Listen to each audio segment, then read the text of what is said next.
तर या अगोदरच्या व्हिडिओमध्ये आपण रेस्पिरेशन, एक्सक्रीशन, डायजेशन आणि सर्क्युलेटरी सिस्टम हा पार्ट बघितला. आता या व्हिडिओमध्ये आपण पुढचा पार्ट बघूया. तर त्यामध्ये ठीक आहे, तर यामध्ये आपण कोऑर्डिनेशनचा पार्ट बघूया, मानवामधील समन्वय. तर आपल्यामध्ये जे म्हणजे मानवामध्ये जे समन्वय होतं, कोऑर्डिनेशन होतं, म्हणजे आपल्या शरीराच्या वेगवेगळ्या ऍक्टिव्हिटीज पार पडण्यासाठी शरीराच्या विविध अवयवामध्ये कोऑर्डिनेशनची गरज आहे. तर मग जे आपल्यामध्ये जे कोऑर्डिनेशन होतं ते दोन प्रकारे होतं. तर एक आहे केमिकल कोऑर्डिनेशन आणि दुसरं आहे नर्वस कोऑर्डिनेशन. मग नर्वस कोऑर्डिनेशन मध्ये काय असतं, तर जे कोऑर्डिनेशन मध्ये नर्व सेल्स वगैरे काम करतात तर त्याला म्हणायचं नर्वस कोऑर्डिनेशन. आणि दुसरं केमिकल कोऑर्डिनेशन म्हणजे काय, तर त्याच्यामध्ये केमिकल्स म्हणजे एन्झाईम्स असतील, म्हणजे एन्झाईम्स म्हणजे विक्र किंवा आपल्या एन्झाईम्स असतील किंवा हार्मोन्स असतील त्यांच्या माध्यमातून जे होतं तर त्याला म्हणायचं केमिकल. एन्झाईम्स आणि हार्मोन्स याच्यामध्ये येणार. आणि नर्वस मध्ये काय, नर्वस सिस्टमद्वारे म्हणजे आपली peripheral nervous system, central nervous system, autonomous nervous system ज्याच्यामध्ये ब्रेन आहे, स्पायनल कॉर्ड आहे, नर्व सेल्स आहेत, तर याच्या मार्फत जे होतं ते नर्वस कोऑर्डिनेशन. तर आता इथे दोन्ही मधला डिफरन्स सांगितला आहे. केमिकल कोऑर्डिनेशन म्हणजे काय, तर त्याच्यामध्ये हार्मोन्स, आपल्या बॉडीमधल्या हार्मोन्सचा ज्याच्यामध्ये समावेश होतो त्यांच्याद्वारे जे कोऑर्डिनेशन होतं त्याला म्हणायचं केमिकल कोऑर्डिनेशन. ठीक आहे, हे स्लोअर असतं. ठीक आहे, म्हणजे याचा इफेक्ट जो असतो ते कोऑर्डिनेशन म्हणजे याचा इफेक्ट असतो किंवा वर्किंग जे असतं ते स्लो प्रोसेस आहे. तर इकडं नर्वस कोऑर्डिनेशन जे असतं ते व्हेरी फास्ट. म्हणजे आपल्याला माहित आहे, आपल्याला एखादी चव कळणं किंवा आपल्याला काय म्हणतात त्याला पोळलं वगैरे तर आपल्याला कळणं हे एकदम फास्ट होतं, कारण ते नर्वस कोऑर्डिनेशनद्वारे होतं. नर्व सेल्सद्वारे जे इम्पल्स आपल्या शरीरात म्हणजे ब्रेन पर्यंत पोहोचले जातात ते एकदम वेगाने पोहोचले जातात. त्याच्यामुळे नर्वस कोऑर्डिनेशन हे खूप फास्ट असतं, तर हे स्लो असतं. पण केमिकल कोऑर्डिनेशनचा इफेक्ट जो असतो तो लॉंग लास्टिंग इफेक्ट असतो. म्हणजे जसं की आपले हार्मोन्स आहेत, आपल्या हार्मोन्समुळे जे शरीरामध्ये चेंजेस होतात किंवा जे समन्वय राखलं जातं त्याचा इम्पॅक्ट खूप लांब असतो, म्हणजे खूप लॉंग असतो त्याचा. तर तो एव्हरलास्टिंग म्हणजे आयुष्यभर असल्यासारखा असतो आता आपल्यामध्ये झालेले चेंजेस. पण नर्वस कोऑर्डिनेशन जे असतं त्याचा इम्पॅक्ट शॉर्ट टर्म असतो. तर हे दोन्ही मधला फरक. तर त्याच्यामध्ये आता आपण केमिकल आपला नर्वस कोऑर्डिनेशन बघूया. तर नर्वस कोऑर्डिनेशन मध्ये काय आहे, नर्व सिस्टम. मग नर्व सिस्टम मध्ये तीन प्रकार: central nervous system, peripheral nervous system आणि ऑटोनॉमस नर्वस सिस्टम. मग आता याच्यामध्ये सेंट्रल नर्वस सिस्टम मध्ये काय काय येईल, दोन गोष्टी, ब्रेन आणि स्पायनल कॉर्ड. ब्रेन आणि स्पायनल कॉर्ड. आणि पेरिफेरल नर्वस सिस्टम मध्ये काय येईल, तर याच्यामध्ये नर्व सेल्स येतात. ठीक आहे, तर आता आपण सेंट्रल नर्वस सिस्टम पासून बघूया. आणि ऑटोनॉमस नर्वस सिस्टम मध्ये काय असतात, तर ज्या आपल्या कंट्रोलमध्ये नसलेल्या ज्या क्रिया आहेत जसे की इनव्हॉलंटरी ऍक्शन वगैरे, तर त्या ऑटोनॉमिक नर्वस सिस्टम मध्ये येतात. ठीक आहे, तर आता पुढं तर सेंट्रल नर्वस सिस्टम मध्ये दोन पार्ट, ब्रेन आणि स्पायनल कॉर्ड. तर त्याच्यामधला पहिला पार्ट आहे ब्रेन. ब्रेन काय आहे, हा नाजूक आणि जटिल अवयव आहे. मग मेंदूला नाजूक अवयव आहे ना एकदम, आणि तो शरीरासाठी खूप महत्वाचा आहे. म्हणजे आपल्या पूर्ण शरीराचं कोऑर्डिनेशन ब्रेन मधून चालतं. त्याच्यामुळे ब्रेन खूप महत्वाचा आहे. आणि त्याच्या संरक्षण करण्यासाठी मग त्याच्यावर जे कडक हाडाचं आवरण आहे त्याला काय म्हणायचं, क्रेनियम. म्हणजे ब्रेनच्या वर जे आवरण आहे त्याला काय म्हणायचं, क्रेनियम. ठीक आहे, त्याच्यानंतर त्यालाच क्रेनियमलाच काय म्हणतो आपण, कवटी. आता या क्रेनियम म्हणजे हाडाचं आवरण, आणि या क्रेनियमच्या खाली आणखी तीन स्मूथ असे लेअर असतात जे कशासाठी असतात, तर ब्रेनला एखादा जर आघात पडला म्हणजे आघात झाला तर तो आघात सहन करण्यासाठी एक आपले शॉक ऑब्झर्व टाईप असतात, तर ते असतात. तर त्याला म्हणायचं मेनिंजेस असे म्हणतात. आणि या मेनिंजेस मध्ये तीन थर असतात. परत मेनिंजेस मध्ये तीन थर असतात. त्याच्यामध्ये तीन थर कुठले आहेत, ड्युरा म्हणजे वर्षिका, अरॅकोनाइड म्हणजे निशारिका, पिया म्हणजे चिनांशुका, असे तीन थर असतात. यांचा क्रम लक्षात ठेवायचा बाहेरून आतमध्ये. तर तुम्ही कसा लक्षात ठेवता, बाहेरून आत जर लक्षात ठेवला तर डॅप लक्षात ठेवता, DAP डॅप. किंवा आतून बाहेर जर लक्षात ठेवायचं तर पॅड लक्षात ठेवू शकता, PAD. तर असं तो क्रम लक्षात ठेवायचा. तर काय झालं, मेंदूच्या वर कवटी आहे, क्रेनियम आहे, क्रेनियमच्या खाली मेनिंजेस आहेत, त्याला मस्तिष्क आवरण म्हणतात. त्याचे तीन लेयर्स आहेत, ड्युरा, अॅनाकोनाइड, पिया. ठीक आहे, बाकी आता मेंदू जे आहे तर मेंदूमध्ये पण व्हेंट्रिकल असतात. म्हणजे कप्पे असतात. तसंच मेंदूच्या आपण तीन भागामध्ये डिवाइड केलेलं आहे. कुठलं, तर आहे मिड ब्रेन, हा मधला भाग आहे. त्याच्या अगोदर फोर ब्रेन, मिड ब्रेन आणि हिंड ब्रेन. म्हणजे फोर म्हणजे पुढच्या साईडचा, त्याच्यामुळे त्याला फोर ब्रेन म्हणतात. मिड ब्रेन म्हणजे मधला, आणि हिंड ब्रेन म्हणजे मागच्या साईडचा, तर हिंड ब्रेन. मग फोर ब्रेन मध्ये काय काय येतं, थॅलॅमस, हायपोथॅलॅमस आणि सेरेब्रम. हे तीन पार्ट फोर ब्रेन मध्ये येतात. आणि इथं सेरेब्रम, थॅलॅमस, हायपोथॅलॅमस, सेरेब्रम ह्याच्यामध्ये येतात फोर ब्रेन मध्ये. त्याच्यानंतर मिड ब्रेन आणि हिंड ब्रेन मध्ये काय येतं, मेडुला ऑब्लांगोटा, पॉन्स आणि सेरेबेलम. हे सेरेबेलम, पॉन्स, मेडुला ऑब्लांगाटा हे जे पार्ट आहेत ते हिंड ब्रेनचे पार्ट आहेत. ठीक आहे. तर आता त्याच्यानंतर आता स्पायनल आता मेंदूचा आपण परत आणखी पुढे बघणार आहोत. एक जनरल स्पायनल कॉर्ड बद्दल माहिती घेऊया. तर स्पायनल कॉर्ड काय असतो, तर हा पाठीच्या मणक्याच्या आतमध्ये बसलेला असतो. हा कमरेच्या पहिल्या, हे लक्षात ठेवा, हे विचारू शकता, spinal cord terminates at first lumbar vertebra, म्हणजे कमरेच्या पहिल्या मणक्यामध्ये तो शेवट, म्हणजे इथून सुरू होतो आणि कमरेच्या पहिल्या मणक्यामध्ये संपतो. आणि कुठं असतो तो, पाठीच्या मणक्याच्या आत बसलेला असतो. ठीक आहे. आता जसं मेंदूवर आवरण होतं, मस्तिष्क आवरण किंवा मेनिंजेस होते, तसंच मेंदूरज्जूवर म्हणजे स्पायनल कॉर्डवर सुद्धा आवरण असतं, त्याला मेनिंजेस असं म्हणतात. त्याच्यानंतर मेंदूरज्जूच्या शेवटी जी स्पायनल नर्व असते त्याच्या शेवटी एक गुच्छ होतो, त्याला काय म्हणतात, क्वाडा इक्विना. हे नाव लक्षात ठेवायचं. सरळ आयोग असंच क्वेश्चन देतो. मेंदूरज्जूच्या शेवटी मेरुचेतांचा जो गुच्छ तयार होतो त्याला डायग्रेस म्हणतात. तर क्वाडा इक्विना हा सगळ्यात शेवटी असतो. आणि त्याच्यानंतर जो आपला स्पायनल कॉर्ड आहे, हा स्पायनल कॉर्ड जो आहे त्याच्यामध्ये आतून पोकळी आहे आणि त्याला काय म्हणतात, सेंट्रल कॅनल असं म्हणतात. आणि त्या पोकळीमध्ये एक द्रव आहे, त्या पोकळीमध्ये एक द्रव भरलेला असतो, त्याला काय म्हणतात, सेरिब्रो स्पायनल फ्लुइड असं म्हणतात. ते फ्लुइडचं काम आहे स्पायनल कॉर्डला नरिश करण्यासाठी, त्याला पोषण देण्यासाठी तो फ्लुइड असतो. ठीक आहे. तर आता त्याच्यानंतर आता परत मेंदूकडे येऊया. तर मेंदूचे 3 भाग सांगितले, फोर ब्रेन, मिड ब्रेन आणि हिंड ब्रेन. फोर ब्रेन मग काय असतो, हा मेंदूचा सगळ्यात मोठा भाग आहे, म्हणजे जवळपास 2/3 भाग जो आहे तो फोर ब्रेनचा आहे. त्याच्यानंतर जो फोर ब्रेन आणि हिंड ब्रेनला कनेक्ट करतो त्याला काय म्हणायचं, मिड ब्रेन. आणि हा जो आहे तो हा मेंदूचा इकडला म्हणजे मागच्या साईडचा जो भाग आहे त्याला म्हणायचं हिंड ब्रेन. ठीक आहे. आता फोर ब्रेनचे 2 भाग आहेत परत, टेलेनसेफालॉन, डायनसेफालॉन. आणि याच्यामध्ये काय भाग आहेत, तर ते काही एवढे महत्वाचे नाहीत. आणि इथं कुठले आहेत, मेटेनसेफालॉन, हे पण एवढे महत्वाचे नाहीत, फक्त हे लक्षात ठेवा. मग आता फोर ब्रेनचं काम काय आहे, तर याच्यामध्ये ऑल्फॅक्टरी नर्व आणि ऑप्टिक नर्व, ऑप्टिक म्हणजे दिसण्यासाठी, गंधाच्या नर्व्स, असे वेगवेगळे संवेदी क्षेत्र असतात. म्हणजे आपल्याला ज्या संवेदना येतात तर त्याचे क्षेत्र कुठं असतात, फोर ब्रेन मध्ये असतात. ठीक आहे. ह्याच्यामध्ये काय असतात, ऑक्युलोटर, ट्रॉक्युलर, म्हणजे आता मिड ब्रेन मध्ये काय असतं, आपल्याला काय म्हणतात त्याला, व्हिज्युअल रिफ्लेक्सेस वगैरे जे असतात तर त्यासाठी आपल्याला मिड ब्रेन असतं. आणि हिंड ब्रेन मध्ये काय असतं, आपल्या बॉडीचं बॅलन्स करण्यासाठी ज्या क्रेनियल नर्व्स लागतात त्या सगळ्या नर्व्स ह्याच्यामध्ये असतात. ठीक आहे. आता लोकेशन कुठं आहे हे सांगितलं आपण, फॉरवर्ड म्हणजे समोरच्या भागामध्ये, मिड ब्रेन म्हणजे मध्य भागामध्ये, आणि हे लोअर बॅक पार्ट म्हणजे मागच्या भागामध्ये असतं. आणि त्याच्यामध्ये हे कशासाठी रिस्पॉन्सिबल आहे, तर लक्षात ठेवायचं, आपल्या बॉडीचे जे कॉम्प्लेक्स गोष्टी आहेत सगळ्या, म्हणजे जसं काही आपल्याला मेमरी आहे, काही लक्षात ठेवायचं असेल, इंटेलिजन्स आहे, बॉडी टेम्परेचर आहे, आपली भूक आहे, थर्स्ट म्हणजे हंगर आहे, तहान आहे, या सगळ्या गोष्टीसाठी हे लागतं. त्याच्यानंतर मिड ब्रेन कशासाठी लागतं, तर ऑडिटोरी आणि व्हिज्युअल रिफ्लेक्सेस, त्याच्यासाठी काय लागतं, म्हणजे कानासाठी आणि व्हिज्युअल रिफ्लेक्सेससाठी जे लागतं त्याला कशासाठी असते, कुठं असतं, मिड ब्रेन मध्ये. आणि बॉडी बॅलन्ससाठी जे लागतं, म्हणजे आपलं ब्लड प्रेशर आहे, स्लीप आहे, हार्ट रेट आहे, रेस्पिरेशन आहे, अशा सगळ्या जे व्हायटल आपल्या शरीरासाठी आवश्यक फंक्शन आहेत, ठीक आहे, तर ते कुठं होतात, हिंड ब्रेन मध्ये होतात. आता प्रत्येक आपण डिटेलमध्ये बघू. आता बघा, मेंदूचे 3 भाग, पहिला आहे फोर ब्रेन मध्ये परत 3 भाग आहेत. कुठले कुठले, सेरेब्रम, त्याच्यानंतर दुसरा कुठला आहे, थॅलॅमस, आणि तिसरा आहे हायपोथॅलॅमस. ठीक आहे. आता सेरेब्रमलाच काय म्हणतात, टेलेनसेफालॉन असं म्हणतात. सेरेब्रमलाच टेलेनसेफालॉन असं विचारतात, मग आयोग काय करेल, टेलेनसेफालॉन देईल. ठीक आहे. आणि सेरेब्रमलाच मोठा मेंदू म्हणतात, म्हणजे ऍक्च्युअल मेंदू जो असतो तो मेन काम इथंच होतं. सेरेब्रम हा सगळ्या मेंदूचा सगळ्यात मोठा पार्ट असतो, खूप मोठा पार्ट आहे, म्हणून त्याला मोठा मेंदू असं म्हणतात. तर हा फोर ब्रेनचा पार्ट आहे. मग आपल्या शरीराच्या सगळ्या व्हॉलंटरी मुवमेंट, म्हणजे आपण ज्या ठरवून क्रिया करतो कोणत्या पण, त्या सगळ्या ठरवून क्रिया कुठून होतात, तर सेरेब्रम मधून होतात. आणि म्हणूनच त्याला मोठा मेंदू किंवा मेन पार्ट आहे तो. ठीक आहे. त्याच्यानंतर मग सेरेब्रम मध्ये काय असतं, तर वेगवेगळे संवेदी क्षेत्र आहेत जे आपल्या संवेदना किंवा आपले काय म्हणतात त्याला, इंद्रियांना कंट्रोल करतात. जसं की आता त्याच्यातलं एक उदाहरण दिले, ब्रोकाज एरिया काय करतो, आपल्या स्पीचला म्हणजे आपल्या बोलण्याला नियंत्रित करतो.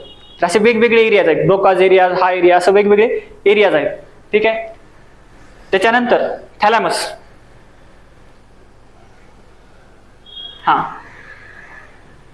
आता बघा सेरेब्रमचं काम काय बघा, हा लार्जेस्ट पार्ट आहे. त्याच्यामध्ये काम काय बघा, इम्पल्सेसला इंटरप्रिट करणं, म्हणजे जी माहिती येईल, समजा आपण आपल्याला एखादी संवेदना आली तर त्या संवेदनाच्या इम्पल्सला इंटरप्रिट करायचं आणि ती संवेदना आपल्या मेंदूला योग्यपणे कळवायचं काम सेरेब्रम. मग आपण त्यानुसारच रिॲक्ट करणार. त्याच्यानंतर मोठे मोठे जे ब्रेनचे फंक्शन आहेत, जे आपल्या व्हॉलंटरी ऍक्शन आहेत ते कंट्रोल करणं, आपले इन्फॉर्मेशन म्हणजे आपल्या डोक्यामधली जी मेमरी आहे त्या मेमरीसाठी कारणीभूत सेरेब्रम आहे. त्याच्यानंतर स्टोअर्ड इन्फॉर्मेशन ते ते पण काम आहे. आणि लॉजिकल रिझनिंग किंवा एखाद्याचा इंटेलिजन्स जे आपण म्हणतो ते कशाच्या संदर्भात आहे, सेरेब्रमच्या संदर्भात आहे. ठीक आहे. त्याच्यानंतर आता थॅलॅमस, दुसरा पार्ट, फोर ब्रेन मधला दुसरा पार्ट थॅलॅमस.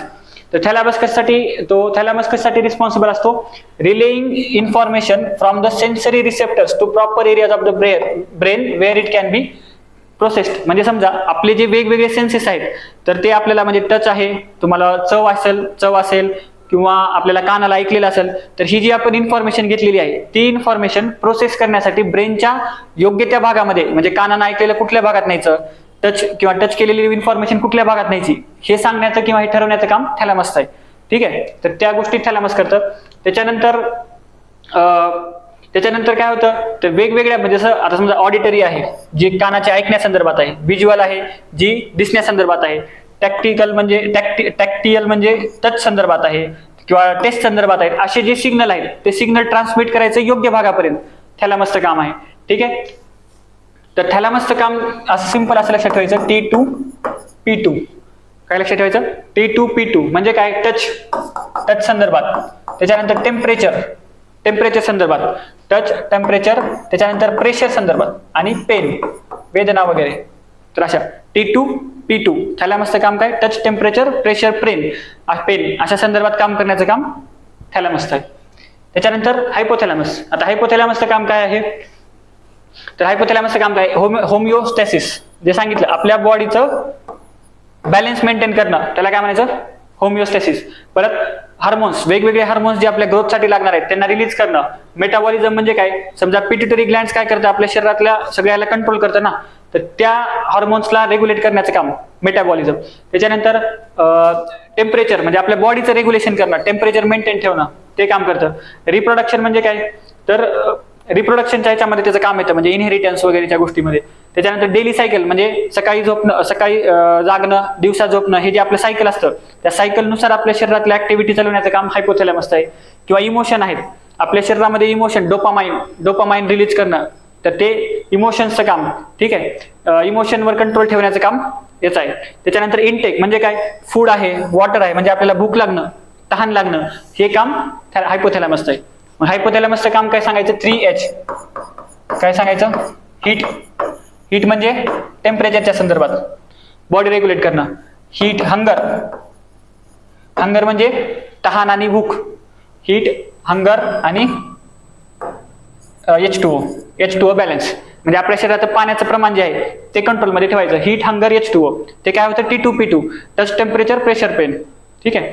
तर हे हायपोथॅलॅमस. हे झाले फोर ब्रेनचे पार्ट. त्याच्यानंतर आता मिड ब्रेन काय करतो, जसं फोर ब्रेन कशासाठी रिस्पॉन्सिबल होतो, व्हॉलंटरी ऍक्शन.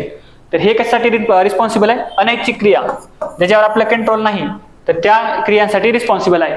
आणि याच्यामध्ये काय असतं, कार्पोरा क्वाड्रिजेमिना असतो. कार्पोरा क्वाड्रिजेमिना जो याचा भाग आहे तो काय करतो, आपल्याला व्हिज्युअल रिफ्लेक्सेस म्हणजे आपल्याला जे दिसतं ते रिफ्लेक्सेस वहन करण्याचं काम करतो. मिड ब्रेन साठी काय लक्षात ठेवायचं, कार्पोरा क्वाड्रिजेमिना आणि अनैच्छिक क्रिया. ठीक आहे. तर इथे दिले. ठीक आहे. तर हे व्हिज्युअल आणि ऑडिटरी ऐकण्यासंदर्भाचे जे सिग्नल्स आहेत तर त्या सिग्नलसाठी ते काम करत असतं. ठीक आहे. त्याच्यानंतर आता हिंड ब्रेन काय आहे, मागचा भाग आहे. ठीक आहे. हिंड ब्रेन काय आहे, मागचा भाग. तर आता बघा त्याच्यामध्ये काय, अनुमस्तिष्क म्हणतात, त्याच्यामध्ये काय 2 भाग आहेत, ऍक्च्युअली 3 भाग आहेत. सेरेबेलम किंवा मेडुला, त्याच्यानंतर मेडुला ऑब्लांगाटा आणि पॉन्स, हे 3 भाग ह्याचे आहेत. तर त्याच्यामध्ये अनुमस्तिष्काला छोटा मेंदू असं म्हणतात. सेरेब्रम मोठा मेंदू आणि अनुमस्तिष्क छोटा मेंदू. हा कुठं असतो, हिंड ब्रेन मध्ये, म्हणजे मागच्या साईडला, हे बघा सेरेबेलम. ठीक आहे. त्याच्यानंतर मग याचं काम काय हे लक्षात ठेवायचं. सेरेबेलमचं काम काय, सेरेब्रमचं काम काय होतं, तर इंटेलिजन्स, आपल्या इंटेलिजन्स, कला, या सगळ्या गोष्टी होत्या. आणि सेरेबेलमचं काम काय, आपल्या बॉडीचं बॅलन्स, आपला तोल सांभाळणं, बॉडीचं बॅलन्स ठेवणं, हे काम आहे सेरेबेलमचं. त्याच्यानंतर दुसरा भाग आहे हा मेडुला ऑब्लांगाटा. मेडुला ऑब्लांगाटा काय करतो, शरीरातल्या प्रमुख अनैच्छिक क्रिया नियंत्रित करतो. म्हणजे जसं की शिंकणं असेल, आपल्या जठरामधल्या, म्हणजे जे आपल्याला काही कळत नाही, जसं आपलं श्वसन आपोआप होतं, रक्ताभिसरण आपोआप होतं, किंवा जठराचं स्त्रावणे असेल, खोकला, या सगळ्या ज्या अनैच्छिक क्रिया असतात ते काम कोण करतं, मेडुला ऑब्लांगाटा करतं. जसं की आपण मूवी मध्ये बघितलेलं असतं, इथं मारल्यानंतर किंवा काठीनं वगैरे जेव्हा आपल्या मागे इथं मारलं जातं त्यावेळेस बेशुद्ध पडतो किंवा माणूस लगेच मरतो. ते कारण काय होतं, ते तिथं मारलं म्हणजे मेडुला ऑब्लांगाटावर मारलं. मेडुला ऑब्लॉंगाटावर जर मारलं तर आपल्या ह्या सगळ्या ज्या व्हायटल प्रोसेसेस आहेत, श्वसन, रक्ताभिसरण, ह्या सगळ्या प्रोसेसेस बंद पडतात आणि माणूस लगेच जागेवर मरतो.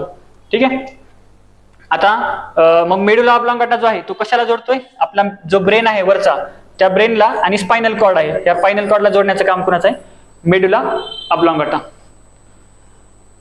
त्याच्यानंतर पॉन्स जे आहे, पॉन्सचा काम काय आहे लक्षात ठेवायचं. रेस्पिरेशन मध्ये याचं काम होतं स्विच ऑन आणि स्विच ऑफचा इफेक्ट, एवढंच लक्षात ठेवायचं पॉन्स. ठीक आहे. आता सेरेबेलमचं इथं फंक्शन दिलेलं आहे. काय काय दिले बघा. आय मुवमेंट, समजा तुम्हाला गाडी वगैरे शिकायची आहे, म्हणजे बॅलन्सच्या संदर्भात जिथं गोष्टी येणार, ते गाडी शिकणं असेल, ठीक आहे, कॉग्नेटिव्ह काहीतरी लँग्वेज शिकणं किंवा बाईक शिकणं किंवा गाणं शिकणं, या सगळे कामं कुठे येतात? तर सेरेबेलमच्या अंतर्गत येतात. ठीक आहे. ठीक आहे. मेडुला ऑब्लॉंगाटा सांगितलं. मेडुला ऑब्लॉंगाटाचं आताच सांगितलं की सगळ्या ज्या आपल्या इनव्हॉलंटरी शरीराच्या व्हायटल इनव्हॉलंटरी जे ऍक्शन्स आहेत त्या मेडुला ऑब्लॉंगाटा कव्हर करतं. आणि हिंड ब्रेन मध्ये पॉन्स सांगितलं, म्हणजे काय? स्लीप असेल, आपल्याला स्वप्न पडणं, ठीक आहे, आपल्या शरीरातले आपल्या चेहऱ्यावरचे फेशियल एक्सप्रेशन असेल, हे सगळे कोण कव्हर करतं? म्हणजे कंट्रोल करतं, पॉन्स कंट्रोल करतं. ठीक आहे. तर हे आता एक जनरल सांगितलेलं आहे. तर त्याच्यामध्ये बघा टेलेन्सेफॉलॉन म्हणजे सेरेब्रम. ठीक आहे. सेरेब्रम काय करतं? कॉन्शियस, म्हणजे जे आपण विचारपूर्वक गोष्टी करतो, ठीक आहे, म्हणजे नकळत न होणाऱ्या, आपल्याला कळत होणाऱ्या कॉन्शियस गोष्टी ज्या किंवा इंटेलेक्च्युअल ज्या गोष्टी आहेत, तर त्या गोष्टी कुठे असतात? सेरेब्रम मध्ये. ठीक आहे. काहीतरी विचार करून आपण केलेल्या गोष्टी, तर विचार करणं सेरेब्रमचं काम आहे. परत त्याच्यामध्ये मेमरी स्टोअर करणं, प्रोसेस करणं, तर हे सगळ्या गोष्टी सेरेब्रम. त्याच्यानंतर थॅलॅमस. थॅलॅमस मध्ये काय सांगितलं? सेन्सरी इन्फॉर्मेशन, जे आपण सांगितलं ना T2 P2, ते कशा संदर्भात आहे? टच, पेन, हे काय आहे? Sensory information. ठीक आहे. हायपोथॅलॅमस मध्ये काय सांगितलं आपण? तर 3H सांगितलं. त्यालाच तुम्ही 4H पण करा, हार्मोन पण लावलं तर 4H पण करू शकता. 4H, heat, hunger, H2O balance. ठीक आहे. हंगर मध्ये तुम्ही तहान पण म्हणू शकता. H2O बॅलन्स म्हणजे आपल्या शरीराचा ऑस्मॅटिक बॅलन्स ठेवणं. हीट म्हणजे टेम्परेचर बॅलन्स करणं. आणि H म्हणजे आणखीन पुढे एक लावू शकता, 4H मध्ये केलं तर हार्मोन प्रोडक्शन सांगू शकता. ठीक आहे. Mid brain. मिड ब्रेन मध्ये काय सांगायचं? व्हिज्युअल आणि ऑडिटरी डाटा, आपल्याला ऐकलेलं आणि दिसलेलं हे सगळे डाटा मेंटेन करण्याचं काम मिड ब्रेनचं आहे. ठीक आहे. त्याच्यानंतर परत काय? सेरेबेलम. सेरेबेलम काय करतं? आपल्या बॉडी बॅलन्ससाठी कामाचं आहे. सेरेबेलम आपलं बॉडी बॅलन्स किंवा काहीतरी शिकणं, ठीक आहे, तर त्या गोष्टी सेरेबेलम मध्ये येतात. पॉन्स मध्ये आपण सांगितलं, पॉन्स मध्ये काय सांगितलं आपण? पॉन्स मध्ये switch on and switch off effect सांगितला. आणि मेडुला ऑब्लॉंगाटा म्हणजे काय सांगितलं? इनव्हॉलंटरी ऍक्शन्स. मिड ब्रेन मध्ये काय? इनव्हॉलंटरी ऍक्शन्स, व्हायटल इनव्हॉलंटरी ऍक्शन्स लक्षात ठेवायचं.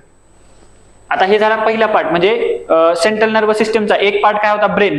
आता दुसरा पार्ट काय आहे? ब्रेन आणि स्पायनल कॉर्ड होता. तर आता तो पार्ट झाला. आता peripheral nervous system. Peripheral nervous system म्हणजे काय? तर नर्व्सचं जाळं. तर आता इथं नर्व्स आहेत सगळ्या. मग आता या नर्व्स मध्ये बघा, ही एक नर्व सेल आहे, ही एक नर्व सेल आहे. या नर्व सेल मध्ये 3 घटक आहेत. एक आहे डेंड्राइट. डेंड्राइट. डेंड्राइट नंतर काय असतं? हे बॉडी, याला काय म्हणतात? Cell body. आणि नंतर शेवटी काय असतं? हे ॲक्झॉन. ठीक आहे. डेंड्राइटचं काम काय असतं? की नर्वचं काम काय? इम्पल्स असतात ना. मग डेंड्राइट काय करतात? बाहेरून इन्फॉर्मेशन कलेक्ट करतात. मग सेल बॉडी जी आहे, सेल बॉडी काय करतं? त्या इन्फॉर्मेशनचं इम्पल्स मध्ये रूपांतर करतं. आणि ॲक्झॉन काय करतं? ती इन्फॉर्मेशन पुढे पास करतं. ठीक आहे. मग हे असं सायकल चलत असतं. तर हे नर्व्स आहेत. तर नर्व्स मध्ये 3 पार्ट कुठले? डेंड्राइट, सेल बॉडी आणि ॲक्झॉन. ठीक आहे. आता नर्व्सचे प्रकार: sensory nerves, motor nerves. Sensory nerves आणि मोटार नर्व्स. बघा, सेन्सरी नर्व्स म्हणजे काय? जे आपल्याला सेन्सेस देतात, ज्याच्यामुळे आपल्याला काहीतरी सेन्सेस भेटतात, संवेदना भेटतात. मग हे सिग्नल कुठून येणार? सेन्स ऑर्गन कडून मेंदूकडे जाणार. म्हणजे कसं? सेन्स ऑर्गन कुठला आहे आपला? जसं की सेन्स ऑर्गन म्हणजे काय? टच झाला हाताला तर हा सेन्स ऑर्गन झाला. इथून स्पायनल कॉर्ड आणि ब्रेन कडे जाणार, त्याला म्हणायचं सेन्सरी न्यूरॉन्स. किंवा आपलं कानाला ऐकलं, इथून ब्रेन कडे जाणार, ते म्हणजे सेन्सरी न्यूरॉन्स. ठीक आहे. आणि मोटर न्यूरॉन्स म्हणजे काय? आता त्या संवेदना भेटल्या, ठीक आहे, आपल्याला कळालं, पोळते आपल्याला, ही संवेदना भेटल्या, आता त्याच्यावर जे रिॲक्ट करायचंय, म्हणजे ब्रेन कडून त्या अवयवाकडे जाणारे जे सिग्नल आहेत त्याला म्हणायचं मोटार नर्व्स. जे काय करतात? ब्रेन कडून त्या मसलकडे सिग्नल नेतात. आणि सेन्सरी नर्व्स कुठून होत्या? सेन्स ऑर्गन कडून ब्रेन आणि स्पायनल कॉर्ड कडे जाणारे. ठीक आहे. त्याच्यानंतर याच्यामुळे आपल्याला काय कळतं? प्रेशर कळतं, टेम्परेचर कळतं, स्मेल कळतं, टेस्ट कळतं. आणि ह्याच्यामुळे काय होतं? तर हे जे आपल्याला संवेदना भेटल्यात त्याला रिस्पॉन्स म्हणून जे आपण आपली मसल मुवमेंट करतो, ऍक्शन करतो, जसं की आपल्याला पळलं, आपण लगेच हात मागं काढून घेतो, ही मसल मुवमेंट कशामुळे होते? मोटर न्यूरॉन्समुळे होते. ठीक आहे. हे कुठं असतात मग आपले स्किन, इंटरनल ऑर्गन, मसल्स मध्ये असतात आणि हे कुठं असतात ब्रेन मध्ये असतात. ठीक आहे. ठीक आहे, तर हे मेन डिफरन्स झाला. मग अशा वेगवेगळ्या सेन्सरी न्यूरॉन्स आहेत. जसं आता ऑप्टिक नर्व कशासाठी आहे, दिसण्यासंदर्भात आहे. तर अशा वेगवेगळ्या नर्व आहे त्याच्यामध्ये. ठीक आहे. ऑडिटरी नर्व असेल तर ते ऐकण्यासंदर्भात आहे. तर अशा वेगवेगळ्या ह्या संवेदना देणाऱ्या तुम्हाला सेन्सरी नर्व्स आहेत. ठीक आहे. त्याच्यानंतर आणखी 2 प्रकारचे आहेत, क्रेनियल नर्व्स आणि स्पायनल नर्व्स. क्रेनियल नर्व्स कुठे असतात, ज्या ब्रेन मध्ये असतात त्यांना म्हणायचं क्रेनियल, आणि ज्या स्पायनल कॉर्ड मध्ये असतात त्याला काय म्हणायचं, स्पायनल नर्व्स. तर हे फॅक्ट लक्षात ठेवायचं की आपल्या शरीरामध्ये म्हणजे मॅमल्स मध्ये 12 पेअर ऑफ क्रेनियल नर्व्स असतात. 12 पेअर म्हणजे 24 क्रेनियल नर्व असतात, जे कुठे असतात, ब्रेन मध्ये असतात. आणि स्पायनल कॉर्ड मध्ये किती आहेत, 31 पेअर असतात. म्हणजे किती, ते आपण हे बघतो ना, आपली हाडं किती आहेत, 31 हाडं असतात ना स्पायनल कॉर्ड मध्ये असं लाईननं. तर त्या प्रत्येक हाडाच्या तिथून 2 निघतात, म्हणून ते 31 पेअर असतात. ठीक आहे, 31 पेअर्स असतात म्हणजे 62. ठीक आहे. आता फंक्शन काय आहे, तर ह्यांचं काम काय, हे ब्रेन मध्ये असल्यामुळे काय, ज्या ज्या आपल्या हेड आणि नेकच्या संदर्भात ज्या ऍक्टिव्हिटीज आहेत त्या रेग्युलेट करण्याचं काम क्रेनियल नर्व करतात. आणि स्पायनल नर्व काय करतात, ज्या आपल्या नेकच्या खालचा जो बॉडी पार्ट आहे यांचे जे कामासाठी लागतात तर ते असतात स्पायनल नर्व. ते रेग्युलेट करण्याचं काम स्पायनल नर्व करतात. ठीक आहे. ठीक आहे, काही बाकीचं काही कामच नाही. ठीक आहे. ठीक आहे. तर हे झालं नर्व्स. आणि दुसरे असतात आणखीन ऍफरंट नर्व्स आणि इफरंट नर्व्स. अशा पण एक नर्व असतात. ते ब्रेन कडून इतर अवयवाकडे जाणाऱ्या इफरंट आणि ब्रेन कडे जाणाऱ्या ऍफरंट, हे पण एक वर्गीकरण आहे.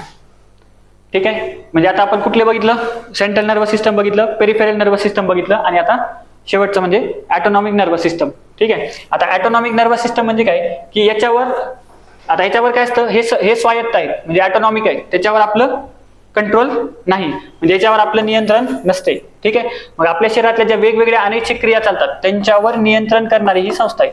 अनैच्छिक क्रिया म्हणजे ज्याच्यावर आपलं कंट्रोल नाही, त्या क्रिया करणारी जी संस्था आहे ती म्हणजे ऑटोनॉमिक नर्वस सिस्टम आहे. जसं की जठराद्वारे पचन होणं, फुफ्फुस असतील, लंग्सचं काम असेल, हृदयाचं काम असेल, या सगळ्या अनैच्छिक क्रिया म्हणजे ऑटोनॉमिक नर्वस सिस्टम. आता हे काही एवढं महत्त्वाचं नाही, पण ऑटोनॉमिक सिस्टमचे 2 प्रकार आहेत, पॅरासिम्पॅथेटिक आणि सिम्पॅथेटिक.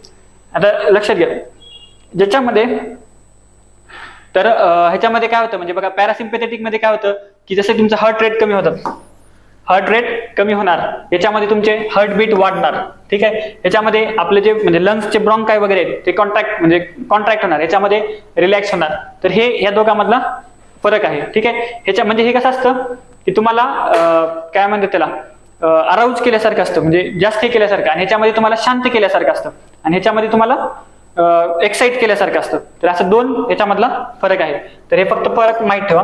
आणि शेवटचं एक आहे ते म्हणजे रिफ्लेक्स ऍक्शन. रिफ्लेक्स ऍक्शन म्हणजे काय असतं, नॉर्मली काय होतं, आपण एखादी आपल्याला संवेदना प्राप्त झाली तर ती संवेदना काय होते, इथून ते नर्व जाणार, त्या संवेदना अवयवापासून त्या नर्व जाणार ब्रेनकडे, मग ब्रेन आपल्याला काहीतरी त्या अवयवाला सांगणार, मग ते आपण प्रोसेस करणार. पण काही अशा इमर्जन्सी सिच्युएशन असतात की ज्याच्यामुळे ब्रेन पर्यंत जाण्याला टाइमच नाही. ठीक आहे. मग हे काय होतं, ब्रेनकडे जाण्याऐवजी स्पायनल कॉर्ड पर्यंत जातं, आणि तिथूनच ते आपोआपच त्याचा म्हणजे हे होतं. फॉर एक्झाम्पल, तुम्ही गरम पाण्याला हात लावला तर ती इन्फॉर्मेशन ब्रेन पर्यंत जाजेपर्यंत हाताला पळून जाईल ना, मग ती इन्फॉर्मेशन ब्रेन पर्यंत जातच नाही, स्पायनल कॉर्ड पर्यंत येतं, आणि तिथूनच आपण झटकन काढतो. मग ती क्रिया फास्ट होते, त्याला काय म्हणायचं, रिफ्लेक्स ऍक्शन असं म्हणतात. तर आता केमिकल कोऑर्डिनेशन, मानवामधील केमिकल कोऑर्डिनेशन. याआधी अगोदर आपण बघितलं की मानवामधील कोऑर्डिनेशन मध्ये 2 प्रकारचं कोऑर्डिनेशन आहे. एक आहे नर्वस कोऑर्डिनेशन आणि दुसरं आहे केमिकल कोऑर्डिनेशन. नर्वस कोऑर्डिनेशन मध्ये काय, नर्व सिस्टम आपली जी चेतासंस्था आहे त्याच्या मार्फत जे होतं, मग त्याच्यामध्ये आपण 3 टाइप बघितले, peripheral nervous system, autonomic nervous system, central nervous system. त्यामध्ये आपण ब्रेन बघितलं, स्पायनल कॉर्ड बघितला, आणि नर्व्स आपल्या जे चेताचं जाळ आहे तर ते बघितलं. आता हे आपल्याकडं केमिकल म्हणजे रासायनिक कोऑर्डिनेशन किंवा रासायनिक समन्वय. मग आता रासायनिक समन्वय हा कशा मार्फत केला जातो, तर रासायनिक समन्वय हा वेगवेगळे आपल्या शरीरात जे हार्मोन्स आहेत, संप्रेरके किंवा एन्झाईम्स आहेत, एन्झाईम्स म्हणजे विक्रय, असे जे रासायनिक पदार्थ आहेत तर त्यांच्या मार्फत जे आपल्या बॉडीमध्ये जे समन्वय केलं जातं तर त्याला म्हणायचं रासायनिक समन्वय असं म्हटलं जातं. तर आता रासायनिक समन्वयामध्ये 2 प्रकारच्या ग्रंथी असतात, म्हणजे एन्झाईम्स म्हणजे विकर आणि हार्मोन्स म्हणजे संप्रेरक. हे जे आहेत ते वेगवेगळ्या ग्रंथीमार्फत स्त्रावले जातात. तर मग आपल्या शरीरामध्ये 2 प्रकारच्या ग्रंथी आहेत, तर आपण त्या 2 प्रकारच्या ग्रंथी बघणार आहोत. तर एक आहेत एंडोक्राइन ग्लँड्स आणि दुसरे आहेत एक्झोक्राइन ग्लँड्स. मराठीमध्ये याला एंडो म्हणजे आत किंवा अंतस्त्रावी ग्रंथी म्हणतात, आणि याला म्हणतात एक्झो म्हणजे बाहेर म्हणजे बाह्यस्त्रावी ग्रंथी म्हणतात. ठीक आहे. तर आता बघा आता एंडोक्राईन आता दोघांची व्याख्या काय, तर एंडोक्राईन ग्लँड्स म्हणजे अशा एंडोक्राईन ग्रंथी किंवा अंतस्त्रावी ग्रंथी म्हणजे अशा ग्रंथी ज्या आपल्या जे ब्लड कॅरी करणाऱ्या म्हणजे रक्त वाहून नेणाऱ्या ज्या रक्तवाहिन्या आहेत त्या रक्तवाहिन्यामध्ये डायरेक्टली त्या रक्तवाहिन्यामध्ये ज्या ग्रंथी म्हणजे आपले ज्या ग्रंथी काय करतात, हार्मोन्स बनवतात. मग ते काय, ज्या ग्रंथी त्यांचे हार्मोन्स डायरेक्टली ब्लडमध्ये टाकतात, रक्तामध्ये टाकतात, तर त्यांना काय म्हणायचं, एंडोक्राईन. म्हणजे अंत म्हणजे किंवा आतमध्ये म्हणजे कशाच्या आतमध्ये, तर रक्ताच्या आतमध्ये. आणि एक्झोक्राईन म्हणजे काय, तर हे रक्तामध्ये नसतात, तर हे एका स्पेसिफिक सरफेसमध्ये किंवा स्पेसिफिक एरियामध्ये किंवा जिथे त्यांना काम आहे तर तिथं ते रिलीज करत असतात, तर त्यांना म्हणायचं एक्झोक्राईन. हे बाह्यस्त्रावी ग्रंथी झालं. ठीक आहे. मग याच्यामध्ये कोणत्या प्रकारचं सिक्रेशन होतं, तर हार्मोन्स म्हणजे संप्रेरक हे कशाचे उदाहरण आहेत, एंडोक्राईन ग्लँडचं उदाहरण आहेत. मग आपल्याला असा आयोग प्रश्न विचारू शकतो किंवा स्टेटमेंटमध्ये आयोग विचारणार की ज्या ग्रंथी म्हणजे रक्तामध्ये डायरेक्टली टाकतात त्यांना अंतस्त्रावी ग्रंथी म्हणतात, संप्रेरके हे अंतस्त्रावी ग्रंथी आहेत. तर असा आयोग तुम्हाला विचारू शकतो. एक्झोक्राईन ग्रंथी काय असतात, तर विकर म्हणजे विकर जे आहेत ते बाह्यस्त्रावी ग्रंथी आहेत आणि संप्रेरक जे आहेत ते अंतस्त्रावी ग्रंथी आहेत. आणि दुसऱ्या कोणत्या बाह्यस्त्रावी ग्रंथी आहेत, जसं की सलाइवा, जसं की घामग्रंथी किंवा घामग्रंथी किंवा स्वीट ग्लँड्स. तर या सगळ्या एक्झोक्राईन म्हणजे बाह्यस्त्रावी ग्रंथी आहेत. त्याच्यानंतर यांचं सिक्रिशन कसं असतं हे म्हणजे एकदा कन्सेप्ट कळली की बाकी सगळे पॉईंट्स तुम्हाला आपोआप समजणार आहेत. तर या डक्टलेस आहेत आणि या डक्टेड आहेत. ठीक आहे. म्हणजे या डक्टलेस आहेत आणि या डक्टेड आहेत. ठीक आहे. त्याच्यानंतर याचे एक्झाम्पल लक्षात घ्या. एक्झाम्पल काय, थायरॉइड आहे, पिट्युटरी ग्लँड आहे. आपण परत आणखीन डिटेलमध्ये या प्रत्येक ग्रंथी बघणार आहोत. तर थायरॉइड आणि पिट्युटरी ग्लँड. आणि याचे एक्झाम्पल कुठले आहेत, तर आपल्या स्वीट ग्लँड्स म्हणजे आपण घामाच्या ग्रंथी बघितल्या. आणि सलायव्हरी ग्लँड्स मध्ये आपण आपल्या मुखामध्ये लाळ ग्रंथी ज्या आहेत तर त्या लाळ ग्रंथी सिंपल लक्षात ठेवायचं. तर एक्झोक्राईन ग्लँड मध्ये ज्या सगळ्या आपल्या डायजेशन मध्ये ज्या ग्रंथी आल्या होत्या म्हणजे पॅनक्रियाज, लिव्हर, सलायव्हरी ग्लँड, परत तुमचं गॅस्ट्रिक ज्यूस म्हणजे जठरामधलं जे ज्यूस आहे तर जठर रस, पॅनक्रियाटिक ज्यूस म्हणजे यकृतामधलं, लिव्हर मधलं बाईल ज्यूस, पॅनक्रियाज म्हणजे काय, स्वादुपिंड, स्वादुरस, तर हे सगळे इकडे येतात. ठीक आहे. आणि बाकी जे आपले हार्मोन्स आहेत म्हणजे पिट्युटरी ग्लँड, थायरॉइड ग्लँड, इतर जे तुमचे हार्मोन्स आहेत तर ते इकडे येतात. ठीक आहे. ठीक आहे. तर त्याच्यानंतर आता फंक्शन काय, हे काय करतात, आपलं शरीरातलं मेटाबॉलिझम म्हणजे वेगवेगळ्या रिॲक्शन जे आपल्या शरीरामध्ये होतात तर ते मेटाबॉलिझम केमिकल रिॲक्शन्स वगैरे करण्याचं काम हे करतात. आपल्या वाढीसाठी आवश्यक असतात, आपल्या मूडसाठी आवश्यक असतात. आणि मी जसं आता सांगितलं तर एक्झोक्राईन ग्लँडचं मेन काम काय, तर आपल्या डायजेशन मधल्या ज्या सगळ्या होत्या, डायजेशन आणि एक्सक्रिशन या दोन गोष्टी मधल्या ज्या ग्रंथी होत्या म्हणजे विकर जी होती ती सगळी इकडे येणार. ठीक आहे. आणि टेम्परेचर, शरीराचं तापमान रेग्युलेट करण्याचं काम एक्झोक्राईन ग्लँड किंवा बाह्यस्त्रावी ग्रंथी करतात. ठीक आहे. आता बघा, एंडोक्राईन ग्लँड या सिस्टमिक असतात आणि या लोकलाइज असतात. म्हणजे काय, एक्झोक्राईन ग्लँड जे असतात किंवा बाह्यस्त्रावी ग्रंथी जे असतात जिथं त्यांचं काम आहे ते तिथंच काम करतात. फॉर एक्झाम्पल आता जठररस, जठरामध्ये त्याचं काम आहे तो तिथंच काम करतो, त्याचा परिणाम आपल्या शरीराच्या बाहेर इकडे तिकडे कुठं होत नाही. तर ते तशा प्रकारे किंवा पॅनक्रियाटिक ज्यूस, लिव्हर असेल तर तिथल्या ग्रंथीच्या तिथं काम करतात. पण एंडोक्राईन ग्लँड जे आहे तर त्या कशा असतात, समजा पिट्युटरी ग्लँड आहे ती मेंदूमध्ये आहे, बरोबर आहे का, पण ती आपल्या पूर्ण शरीरावर नियंत्रण करते. किंवा थायरॉइड ग्लँड कुठे आहे, तर थायरॉइड रिजन मध्ये आहे, पण त्याचा परिणाम आपल्या शरीरावर होतो. किंवा आपल्या टेस्टोस्टेरॉन असेल किंवा अँड्रोजन जे हार्मोन्स आहेत ते जरी पर्टिक्युलर जागी असले तरी त्यांचा परिणाम आपल्या शरीरामध्ये वेगवेगळे चेंजेस वेगवेगळ्या जागी होत असतात. तर म्हणून एंडोक्राईन ग्लँड कसे आहेत, सिस्टेमिक आहेत. ठीक आहे. तर ह्या लोकलाइज्ड आहेत म्हणजे त्या एरियामध्ये असतात आणि याचा परिणाम सगळीकडे असतो. त्याच्यानंतर रेग्युलेशन. आता रेग्युलेशन काय, तर हे केमिकल सिग्नल्स म्हणजे एक्झोक्राईन ग्लँड काय करतात, केमिकल सिग्नल्स वगैरे रेग्युलेट करतात म्हणजे आपल्या बॉडीमधले. आणि हे काय करतात, नर्वस सिस्टमसाठी काम करतात. ठीक आहे. तर हे एवढा महत्वाचा पॉईंट नाही, या 2-3 पॉईंट जे अगोदर सांगितले ते महत्वाचे. ठीक आहे. आता याच्यामध्ये डक्ट्स प्रेझेंट असतात आणि हे डक्ट्स अब्सेंट असतात. डक्ट म्हणजे वेसल्स याच्यामध्ये असतात, याच्यामध्ये वेसल्स नसतात, याच्यामध्ये वेसल्स असतात. हे बघा, हे डक्टलेस आहेत आणि हे डक्टलेस आणि डक्टलेस हे एकच आहे बरं का. म्हणजे हे डक्टलेस आहेत म्हणजे याच्यामध्ये डक्ट्स अब्सेंट आहेत आणि हे डक्ट्स आहेत याच्यामध्ये पण आहेत. ठीक आहे. आता फीडबॅक मेकॅनिझम, आता हे काही गरज नाही. ठीक आहे. आता ह्याचं लोकेशन लक्षात घ्या, हे बॉडी सरफेसेसच्या जवळ असतात, शरीराच्या सरफेसेसच्या जवळ असतात. उदाहरणार्थ आपण बघितलं घामग्रंथी घामग्रंथी असतील किंवा सलायवरी ग्लँड असतील, ह्या सगळ्या कुठं असतात? सरफेसच्या जवळ असतात. जठरामधल्या पण जठराच्या म्हणजे पोटाच्या जवळ आहेत. पण ह्या ज्या असतात ह्या डीप कुठंतरी असतात. पिट्युटरी ग्लँड मेंदूमध्ये कुठेतरी मध्ये आहे, तर त्या बॉडीमध्ये डीपली सिच्युएटेड आहेत. यांचं कंट्रोल काय? तर हार्मोनल किंवा न्यूरोलॉजिकल कंट्रोल आहे. हे लोकली कंट्रोल आता सांगितलं, स्थानिक काम आहे आणि ह्यांचं हार्मोनच्या माध्यमातून काम आहे. ठीक आहे. त्याच्यानंतर आता हे काय करतात आता जे सांगितलं मी की हे काय करतात? ब्लड मध्ये टाकतात. म्हणजे हार्मोन्स जे आहेत ते ब्लड मध्ये जातात आणि शरीरातल्या वेगवेगळ्या भागापर्यंत पोहोचतात. पण एक्झोक्राईन ग्लँड किंवा विकर जे असतात ते काय करतात? लोकल असतात. म्हणजे काय करतात? ते जे ऑर्गन आहे, तो पर्टिक्युलर जो ऑर्गन आहे त्या ऑर्गनच्या सरफेसवर ते काम करतात. ठीक आहे. तर हा फरक आहे. याच्यावर आयोग प्रश्न विचारू शकतो. आणि एक महत्वाचा मुद्दा, बायोमधला हा सगळ्यात महत्वाचा टॉपिक आहे. याच्यावर नेहमी आयोगाचे प्रश्न असतात. जसं मागच्या वेळेस पिट्युटरी ग्लँडवर आला होता. तर आणि एंडोक्राईन, त्याच्यातलं पण एक्झोक्राईन पेक्षा एंडोक्राईन सिस्टम महत्वाचे, त्याच्यावर आयोगाचा नेहमी हे असतो. तर काय करायचं? ती ग्लँड कुठं आहे, ते हार्मोन कोणतं सिक्रेट करते, त्या हार्मोनचं काम काय, आणि ते हार्मोनचं प्रमाण कमी अधिक जर झालं तर कोणते रोग होतात. तर हे गोष्टी सगळ्या याच्यामध्ये करायच्या. ठीक आहे. आणखीन काय असेल तर बघू आपण.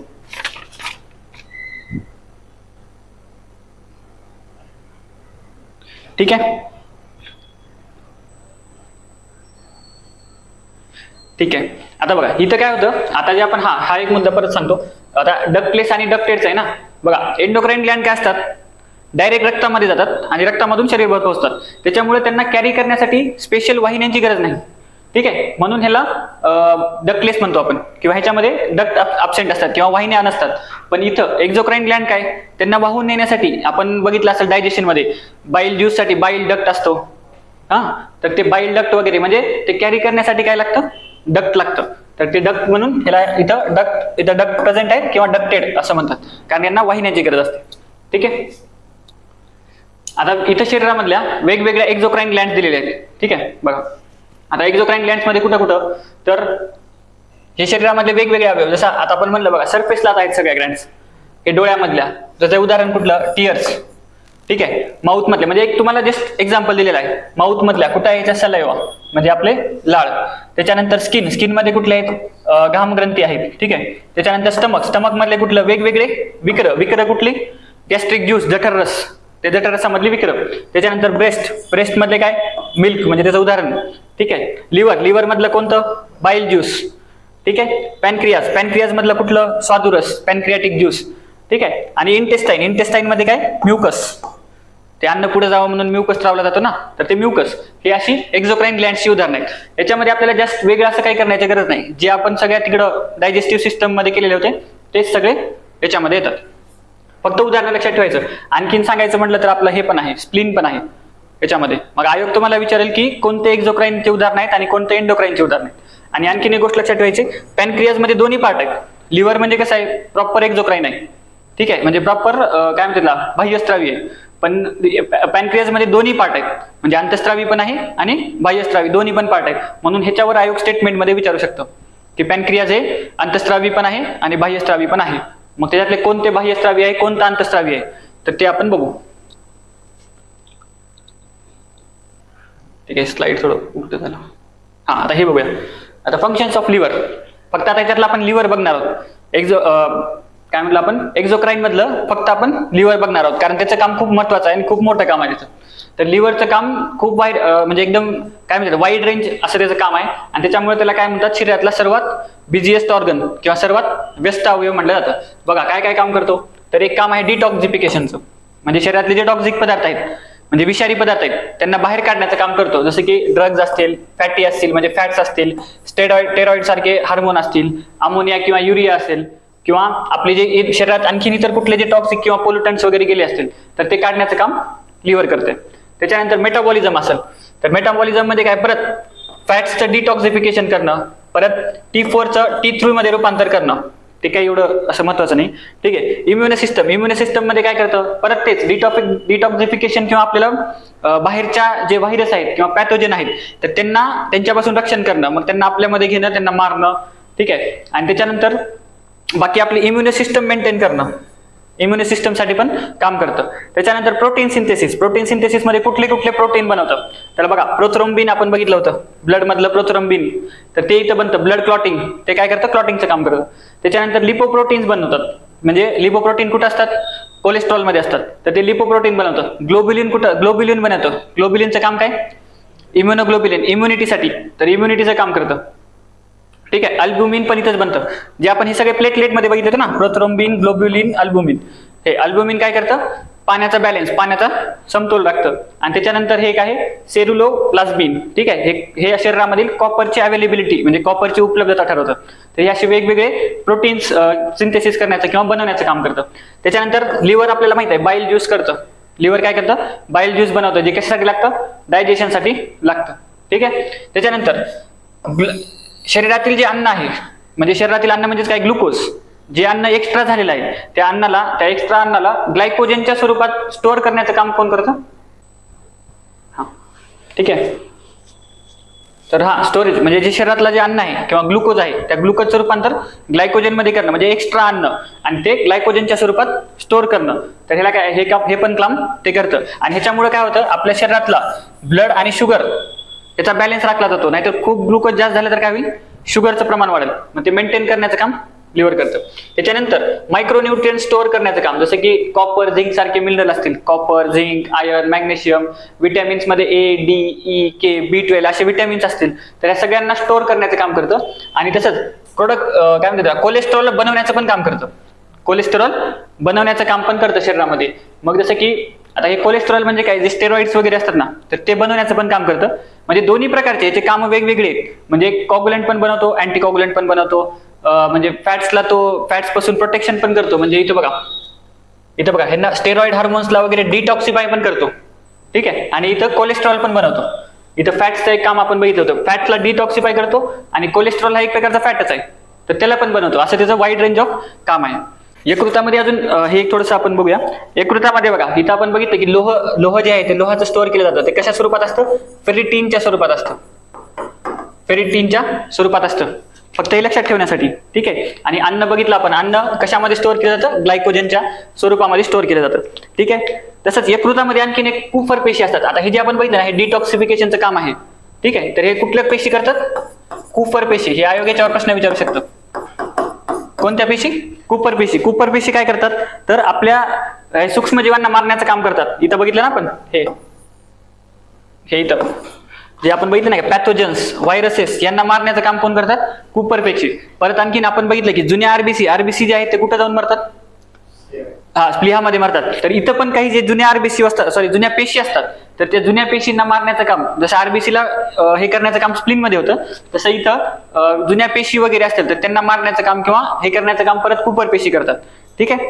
आणखीन विषारी पदार्थ रक्ताबाहेर काढणं, म्हणजे हे डिटॉक्सिफिकेशनचं काम पण कुपर पेशी करतात. तर नाव शब्द लक्षात ठेवा, कुपर पेशी. ठीक आहे. आता आणखीन काही फॅक्ट्स लक्षात ठेवा आपण. ही सर्वात मोठी एक्झोक्राईन ग्लँड आहे.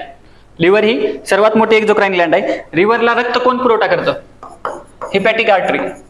हे लक्षात ठेवायचं बरं का. आयोग एखाद्या दिवस तुम्हाला जोड्या लावायला देईल. किडनीला कोण करतं, रिनल आर्टरी. परत लिव्हरला कोण करतं, हिपॅट्रिक आर्टरी. तर असं तुम्हाला हार्टला कोण करतं, करोनरी आर्टरी. तर असं वेगवेगळ्या आर्टरीची जी नाव आहेत तर ती लक्षात ठेवा. तर ही लिव्हरला कोण करतं, हिपॅट्रिक आर्टरी. आणि ह्याच्यावरूनच परत नाव काय येते बघा, लिव्हरच्या अभ्यासाला काय म्हणतात, हिपॅटोलॉजी म्हणतात. ठीक आहे. बाकी आता यकृतामध्ये आणखीन जे प्रोसेसेस होतात, यकृतामध्ये वेगवेगळ्या प्रोसेसेस होतात. तर कुठल्या कुठल्या प्रोसेसेस होतात ते सांगतो. ग्लायकोजेनेसिस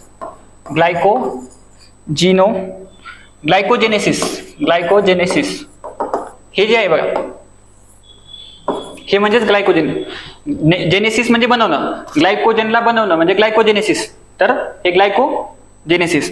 त्याच्यानंतर परत काय, ग्लायकोजिनोलायसिस म्हणजे ग्लायकोजनचं लायसिस करणं, म्हणजे ग्लायकोजनला तोडणं, हे पण काम तिथं होतं. परत ग्लुकोनिओजेनेसिस म्हणजे काय, नवीन ग्लुकोज बनवणं, हे पण काम तिथं होतं. आणि त्याच्यानंतर डियामायझेशन म्हणजे ते असं म्हणजे वेगवेगळ्या प्रोसेस होतात. तर काय लक्षात ठेवलं, ग्लायकोजेनेसिस, ग्लुकोनिओजेनेसिस म्हणजे नवीन ग्लुकोज बनवणं, आणि ग्लायकोजिनोलायसिस म्हणजे त्याला तोडणं. असं वेगवेगळ्या, म्हणजे ग्लायकोजन बनणं पण तोडणं पण. आणि म्हणूनच लिव्हरला काय म्हणतात, बिझिएस्ट ऑर्गन असं म्हणतात. ठीक आहे. टाकाऊ पदार्थ पण लक्षात ठेवा. लिव्हर मधले कुठले कुठले टाकाऊ पदार्थ आहेत, urea, uric acid, creatinine, bilirubin. ठीक आहे. इथं आपण जे म्हणलं ना, जुन्या पेशी सोबत आरबीसी पण आहेत बरं का. जुन्या आरबीसीचं पण त्यांना म्हणजे जुन्या आरबीसीला मारून त्यांना हे करण्याचं काम म्हणजे त्यांची विल्हेवाट लावण्याचं काम लिव्हरमध्ये पण होतं. ठीक आहे. लिव्हर सोबत म्हणजे स्प्लीन सोबत लिव्हरमध्ये पण होतं आणि ते परत कोण करतात? कुपर पेशी. मग आपण काय बघितलं होतं मागं की जे जुन्या आरबीसी आहेत त्या जुन्या आरबीसी मुळे काय होतं? म्हणजे मृत आरबीसी मुळे काय होतं? बिलिरुबिन किंवा ते बनतं ना, आपण आधी बघितलं होतं, मला वाटतं ब्लडच्या टॉपिक मध्ये बघितलं आपण, मृत आरबीसी मुळे बिलिरुबिन बनतं. तर त्याच्यामुळे इथं हे बिलिरुबिन बनवण्यासाठी पण कामाला येतं. ठीक आहे. हा, आणि परत गर्भामध्ये आपण नॉर्मली आपण काय बघितलं? आरबीसी डब्ल्यूबीसी प्लेटलेट्स कुठे बनतात? आरबीसी डब्ल्यूबीसी प्लेटलेट्स कुठे बनतात? बोन मॅरो मध्ये. पण गर्भामध्ये आरबीसी डब्ल्यूबीसी प्लेटलेट कुठे बनतात? लिव्हर मध्ये पण बनतात. ठीक आहे. तर हे पण लक्षात ठेवायचं. बाकी आणखीन बाईल ज्यूस मध्ये काय असतं? हिपॅरिन, कोलेस्टेरॉल, हे झालं. विटॅमिन सांगितलं A, D, K, B12. ठीक आहे. तर हे असं लिव्हर होतं. तर हे लिव्हर तेवढं नीट करा. आता त्याच्यानंतर आता हे पॅनक्रियास. आता पॅनक्रियास. ठीक आहे. आता पॅनक्रियास. तर बघा, पॅनक्रियास मध्ये मी सांगितलं तसं की पॅनक्रियास मध्ये दोन भाग आहेत. कोणते कोणते? एक्झोक्राईन भाग आहे आणि एंडोक्राईन भाग आहे. एंडोक्राईन भाग जो असतो तो कशाच्या संदर्भात आहे? आयलेट ऑफ लॅग्रांजे हा शब्द लक्षात ठेवायचा. आयलेट ऑफ लॅग्रांजे. आणि एक्झोक्राईन म्हणजे काय म्हणतो आपण त्याला? बाह्यस्त्रावी जो भाग आहे तो एसिनी ह्याच्याशी संदर्भात आहे. ठीक आहे. मग ह्याच्यामधलं म्हणजे बघा, पॅनक्रियाज आहे. पॅनक्रियाज मध्ये दोन भाग आहेत. हा दोन भाग. आता हे एंडोक्राईन भाग जो आहे तो आयलेट ऑफ लॅग्रांजेच्या संदर्भात आहे. आणि आयलेट ऑफ लॅग्रांजे काय करतो? हे इन्सुलिन, ग्लुकॅगॉन असे हार्मोन्स सिक्रेट करतो. आणि एंडोक्राईन म्हणजे काय? हार्मोन्स वाले. मग हार्मोन्स कुठले? Insulin, glucagon. तर ते हार्मोन्स कुठे येणार? एंडोक्राईन पार्ट मध्ये. आणि आपला जो पॅनक्रियाटिक ज्यूस आहे म्हणजे स्वादी रस जो आहे तो कशाचा पार्ट आहे? एक्झोक्राईनचा पार्ट आहे. ठीक आहे. म्हणजे तो कशाचा आहे? बाह्यस्त्रावी ग्रंथीचा पार्ट आहे. तर ठीक आहे. तर हे लक्षात ठेवा आणि हा शब्द लक्षात ठेवा. जसं तिकडे कुपर पेशी महत्वाचं होतं ना, तसं पॅनक्रियाज मध्ये आयलेट ऑफ लॅग्रांजे हा विचारू शकतात. ठीक आहे. एक्झोक्राईन आणि एंडोक्राईन. आणि मी इथे सांगितलं होतं बघा की एक्झोक्राईन ग्लँड्सला कॅरी करण्यासाठी डक्ट लागतात. तर मग स्वादुरसाला कॅरी करण्यासाठी काय? पॅनक्रियाटिक डक्ट आहे. म्हणजे हे सांगायचं होतं की डक्ट इथे लागतात, ह्याचं उदाहरण. ठीक आहे. ठीक आहे. एक्झोक्राईन ग्लँडला डक्ट लागतात ना, तर इथं डक्ट आहे. ठीक आहे. हे दाखवले बघा इथं पॅनक्रियाट मध्ये आयलेट ऑफ लॅग्रांजे दाखवले. तर दोन पार्ट लक्षात ठेवायचं. ठीक आहे. आता पॅनक्रियाटिक ज्यूस मध्ये काय असतं? याच्यामध्ये वेगवेगळी विकर असणार आणि ती विकर काय करतात? जसं की याच्यामध्ये कुठले असतात? ट्रिप्सिन आहे. आपण ते डायजेशन मध्ये बघितलं ना, ट्रिप्सिन, अमायलेज. ठीक आहे. ट्रिप्सिन काय करतं? अमायलेज काय करतं? माल्टोजचं रूपांतर ग्लुकोज मध्ये करणं. ट्रिप्सिन काय करतं? प्रोटीन्सचं हे करतं. आणि आणखीन कोणता होता? लायपेज. लायपेज काय करतं? फॅट्सचं डायजेशन करतं. म्हणजे डायजेशन वाले परत तिकडे गेले. आणि आता इथं काय? इन्सुलिन. इन्सुलिन काय करतं? साखरेचं प्रमाण नियंत्रित करतं. ठीक आहे. तर असं हे लक्षात ठेवायचं. पॅनक्रियाज तेवढं लक्षात ठेवा. आता इथं परत ते सांगितलंय की पॅनक्रियाज मधलं एक्झोक्राईन पार्ट जो आहे तो डायजेशनचं काम करतो. त्याच्यामध्ये मग काय आहे? लायपेज लिपिडचं डायजेशन करतात. अमायलेज माल्टोजचं ग्लुकोज बनवतं. आणि प्रोटीएज म्हणजे प्रोटीनला हे करतं. ठीक आहे. प्रोटीएज किंवा आपण त्याला ट्रिप्सिन म्हणू. ठीक आहे. आणि एंडोक्राईन मध्ये काय? एंडोक्राईन मध्ये काय आहे? आयलेट ऑफ लॅग्रांजे. आयलेट ऑफ लॅग्रांजे काय करतं? वेगवेगळ्या सेल्स आहेत त्याच्यामध्ये. मग बीटा सेल जे आहेत ते काय करतात? इन्सुलिन बनवतात. इन्सुलिन सिक्रेट करतात. ठीक आहे. अल्फा सेल जे आहेत त्या काय करतात? ग्लुकॅगॉन सिक्रेट करतात. ठीक आहे. आणि अदर म्हणजे त्याच्यामध्ये हे लक्षात ठेवायचं, हे सोमॅटोस्टॅसिन आहे, हे polypeptide, pancreatic polypeptide. Alpha beta gamma species असतात त्या पॅनक्रियाटिक पॉलिपेप्टाइड. ठीक आहे. तर हे नावं लक्षात ठेवायचं. इथं त्या सेल्सचे पण नावं लक्षात ठेवा. आयलेट ऑफ लॅग्रांजे पण लक्षात ठेवा. वेगवेगळ्या एंडोक्राईन कोणत्या कोणत्या आहेत ते पण लक्षात ठेवा.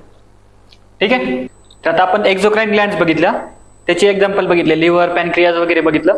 तर आता एंडोक्राईन ग्लँड्स बघूया.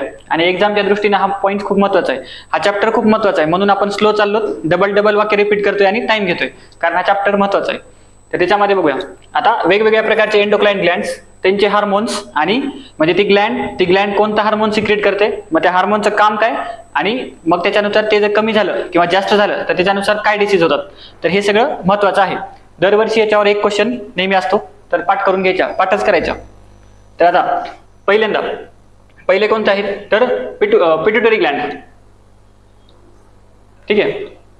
पहिल्यांदा पिट्युटरी ग्लँड. ठीक आहे. आता पिट्युटरी ग्लँड जी आहे, पीयूषिका ग्रंथी ज्याला म्हणतात मराठीमध्ये, तर पिट्युटरी ग्लँड मध्ये दोन पार्ट आहेत. एक आहे अँटेरियर पार्ट आणि पोस्टेरियर पार्ट. म्हणजे अँटेरियर म्हणजे पुढचा पार्ट आणि पोस्टेरियर म्हणजे त्या ग्रंथीमधला मागचा पार्ट. मग त्या पुढच्या पार्टमधून काही हार्मोन सिक्रेट होतात आणि मागच्या पार्टमधून काही हार्मोन सिक्रेट होतात. त्या अँटेरियर पार्टला ॲडिनोहायपोफायसिस म्हणतात. परत ह्याच्यावर पण आयोगाने प्रश्न विचारलेला आहे. तर दोन्ही नाव लक्षात ए लक्षात ठेवायचं. अँटेरियरला ॲडिनोहायपोफायसिस म्हणतात आणि पोस्टेरियरला न्यूरोहायपोफायसिस म्हणतात. ठीक आहे. तर आता बघूया. बघा अँटेरियर लोब मध्ये एवढे हार्मोन्स आहेत. कुठले कुठले आहेत? ग्रोथ हार्मोन, प्रोलॅक्टिन, काय म्हणतात FSH आहे म्हणजे फॉलिकल स्टिम्युलेटिंग हार्मोन, त्याच्यानंतर luteinizing hormone, thyroid stimulating hormone, ACTH, adrenocorticotropic hormone, हे असे वेगवेगळे हार्मोन्स आहेत. ठीक आहे. आणि पोस्टेरियर पार्ट मध्ये 3 हार्मोन आहेत. ऑक्सिटोसिन, त्याच्यानंतर ADH आणि कोहेरिन असतं. ऑक्सिटोसिन, ADH आणि कोहेरिन. तर आता आपण पहिल्यांदा पोस्टेरियर बघूया. पोस्टेरियर मध्ये 3 बघूया. तर 3 कोणते कोणते आहेत बघा. पहिल्यांदा कोहेरिन बघूया. इथं कोहेरिन दिलेला नाही तर लिहून घ्या. कोहेरिन काय करतो? आपल्या स्मॉल इंटेस्टाईन मध्ये आपण बघितलं 3 पार्ट होते ना, जेजुनम, इलियम आणि डिओडिनम. तर त्याच्यामधलं जेजुनमचं जे आकुंचन आहे त्या जेजुनमच्या आकुंचनचं काम कोण करतं? कोहेरिन करतं. तर हा कोहेरिन. त्याच्यानंतर ADH, अँटी डाययुरेटिक हार्मोन. आता हा हार्मोन कुठं होता? आपण एक्सक्रिशन मध्ये बघितलं की शेवटी काय होतं? जेव्हा युरिन बनते तेव्हा शेवटच्या टप्प्यामध्ये काय होतं? त्या युरिन मधलं पाणी रिअब्झॉर्ब केलं जातं. ठीक आहे. शेवटच्या टप्प्यामध्ये म्हणजे काय डिस्टल कॉन्व्होल्युटेड त्याच्या पुढं. ठीक आहे. DCTच्या पुढच्या भागामध्ये, त्याच्या पण पुढच्या भागामध्ये. तर त्या पुढच्या भागामध्ये काय होतं? युरिन मधलं पाणी जे पाणी आहे ते शोषण्याचं काम होतं आणि ते पाणी शोषण्याचं काम कोण करतं? तर ADH करतं, अँटी डायुरेटिक हार्मोन करतं. समजा आता हे जर समजा कमी म्हणजे ह्याचं उदाहरण काय म्हणजे ह्याच्यापासून होणारा रोग कोणता आहे? तर लक्षात ठेवायचं डायबिटीज इन्सेपिडस. ठीक आहे. डायबिटीज ऍक्च्युली 2 प्रकारचे असतात. Diabetes mellitus, diabetes insipidus. ठीक आहे. डायबिटीज इन्सेपिडस जो असतो, आयोगाने मला वाटतं याच्यावर प्रश्न विचारलाय. तर डायबिटीज इन्सेपिडस जो असतो तो ADH मुळे होतो. म्हणजे काय? समजा ADH जर आपल्या शरीरामधलं ADHचं प्रमाण जर कमी झालं तर काय होईल? युरिन मधलं जे पाणी आहे ते पाणी शोषून घेता येणार नाही आणि जर युरिन मधलं पाणी शोषून घेता आलं नाही तर काय होईल? युरिनचं प्रमाण वाढेल आणि त्याच्यामुळे सारखं तुम्हाला लघवीला जायला लागेल. ठीक आहे. म्हणून डायबिटीज इन्सिपिडस ज्यांना असतं त्यांना सारखं लघवीला जायला लागतं. तर हे डायबिटीज इन्सिपिडस कशामुळे होतं? ADHचं प्रमाण कमी झालं तर. आयोगाने याच्यावर प्रश्न विचारलेला आहे. ठीक आहे. आणि हे कुठल्या म्हणजे किडनीच्या संदर्भात आहे. ठीक आहे. त्याच्यानंतर आहे ऑक्सिटोसिन काय करतं? युटेरसचं कॉन्ट्रॅक्शन म्हणजे लहान बाळाच्या जन्माच्या वेळेस युटेरसचं कॉन्ट्रॅक्शन करण्याचं काम ऑक्सिटोसिन करतं. म्हणून त्याला काय म्हणतात? प्रसूती संप्रेरक. ठीक आहे. आणि त्याच्यानंतर मेमरी ग्लँड सेल्स म्हणजे बघा 2 हार्मोन आहेत, प्रोलॅक्टिन आणि ऑक्सिटोसिन. प्रोलॅक्टिन लॅक्ट म्हणजे कशासाठी असतं? दुधासाठी असतं. लॅक्टोज असतं ना, म्हणून लॅक्ट शब्द दुधासाठी वापरतात. प्रोलॅक्टिन काय करतं? पुढे आहे. प्रोलॅक्टिन कसं आहे? अँटेरियर पार्ट मध्ये येतो. मग प्रोलॅक्टिन काय करतं? स्तनग्रंथीमध्ये दूध निर्माण करण्याचं काम करतं. आणि निर्माण झालेल्या दुधाला स्तनग्रंथीमधून बाहेर येऊ देण्यासाठी कुठला हार्मोन आहे? ऑक्सिटोसिन आहे. दोन्हीमध्ये फरक लक्षात ठेवायचा. ठीक आहे. ऑक्सिटोसिनचं काम काय? तर ते दुधाला बाहेर येऊ देणं. दुसरं काम काय? तर जन्माच्या वेळेस युटेरसला कॉन्ट्रॅक्ट करणं. ते काम आहे ऑक्सिडेशनचं. त्याच्यामुळे त्याला प्रसूती संप्रेरक म्हणतात. आणखीन त्याला 2-3 नाव आहे ते सांगतो. त्याला बघा बर्थ हार्मोन म्हणतात, जन्माच्या वेळेस येतं म्हणून म्हणजे प्रसूती संप्रेरक म्हणतात. मिल्क इजेक्टिंग हार्मोन म्हणतात. त्याच्यानंतर लव्ह हार्मोन सुद्धा म्हणतात. आणि ऑक्सिटोसिनचं आणखीन एक काम म्हणजे शुक्राणूचं फॅलोपियन ट्यूब कडे वहन करणं म्हणजे फर्टिलायझेशनसाठी. ठीक आहे. तर ते एक काम आहे. तर ऑक्सिटोसिन झालं. ADH झालं. ADH सांगितलं. मग आता ऑक्सिटोसिन कुठल्या नर्वस सिस्टमनं रेग्युलेट होतं? ADH काय होतं? वॉटर सॉल्टचं बॅलन्स ठेवतं. तर असं पॉईंट्स आहेत, ते काय महत्वाचे नाहीत, फक्त हे 2 पॉईंट लक्षात ठेवा. त्याच्यानंतर आता अँटेरियर पार्टमध्ये आता वेगवेगळे हार्मोन आहेत. ठीक आहे. तर त्यातला पहिल्यांदा बघू आपण ग्रोथ हार्मोन काय करतं? आपल्या शरीरामधल्या जसं बोन्स आहेत तर त्या बोन्सची ग्रोथ करणं किंवा वेगवेगळे आपले हाईट वाढवणं या सगळ्यासाठी ग्रोथ हार्मोन काम करत असतं. ठीक आहे. तर आता बघा आपल्या शरीरामधली स्नायूंची वाढ करणं, उंचीची वाढ करणं म्हणजेच काय होणं? सेल्स वाढतात म्हणजे काय होतं? सेल डिव्हिजन म्हणजे पेशी विभाजन होतं. तर ते पेशी विभाजन करू देणं. ठीक आहे. प्रोटीन सिंथेसिस करणं, या सगळ्या गोष्टींसाठी काय लागतं? ग्रोथ हार्मोन लागतं. ठीक आहे. मग ग्रोथ हार्मोन मध्ये आता इथं 2 डिसीज लक्षात ठेवायचं. ग्रोथ हार्मोनचे 2 डिसीज. ग्रोथ हार्मोन समजा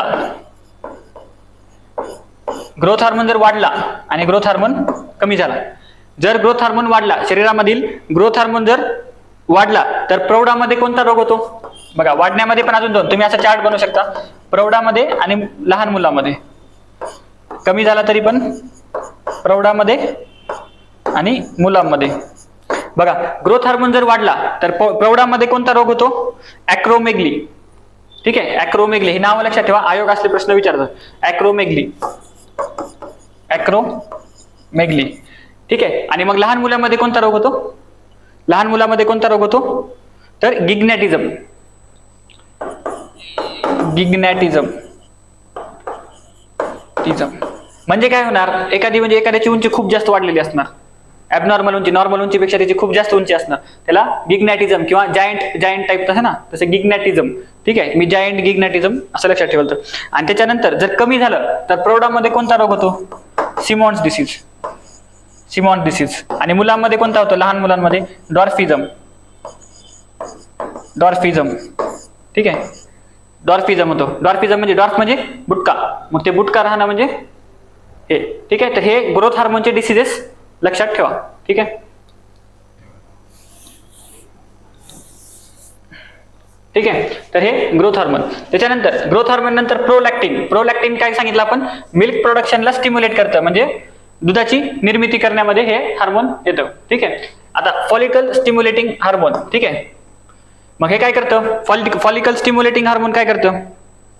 तर स्त्रियामध्ये ओव्युलेशनला म्हणजे मेन्स्ट्रुअल सायकलमध्ये ओव्युलेशनला प्रोत्साहन देतं.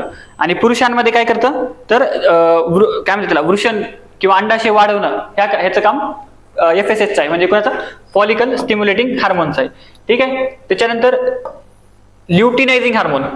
कोणतं हार्मोन? Luteinising hormone. तर ल्युटिनायझिंग हार्मोनचं काम काय?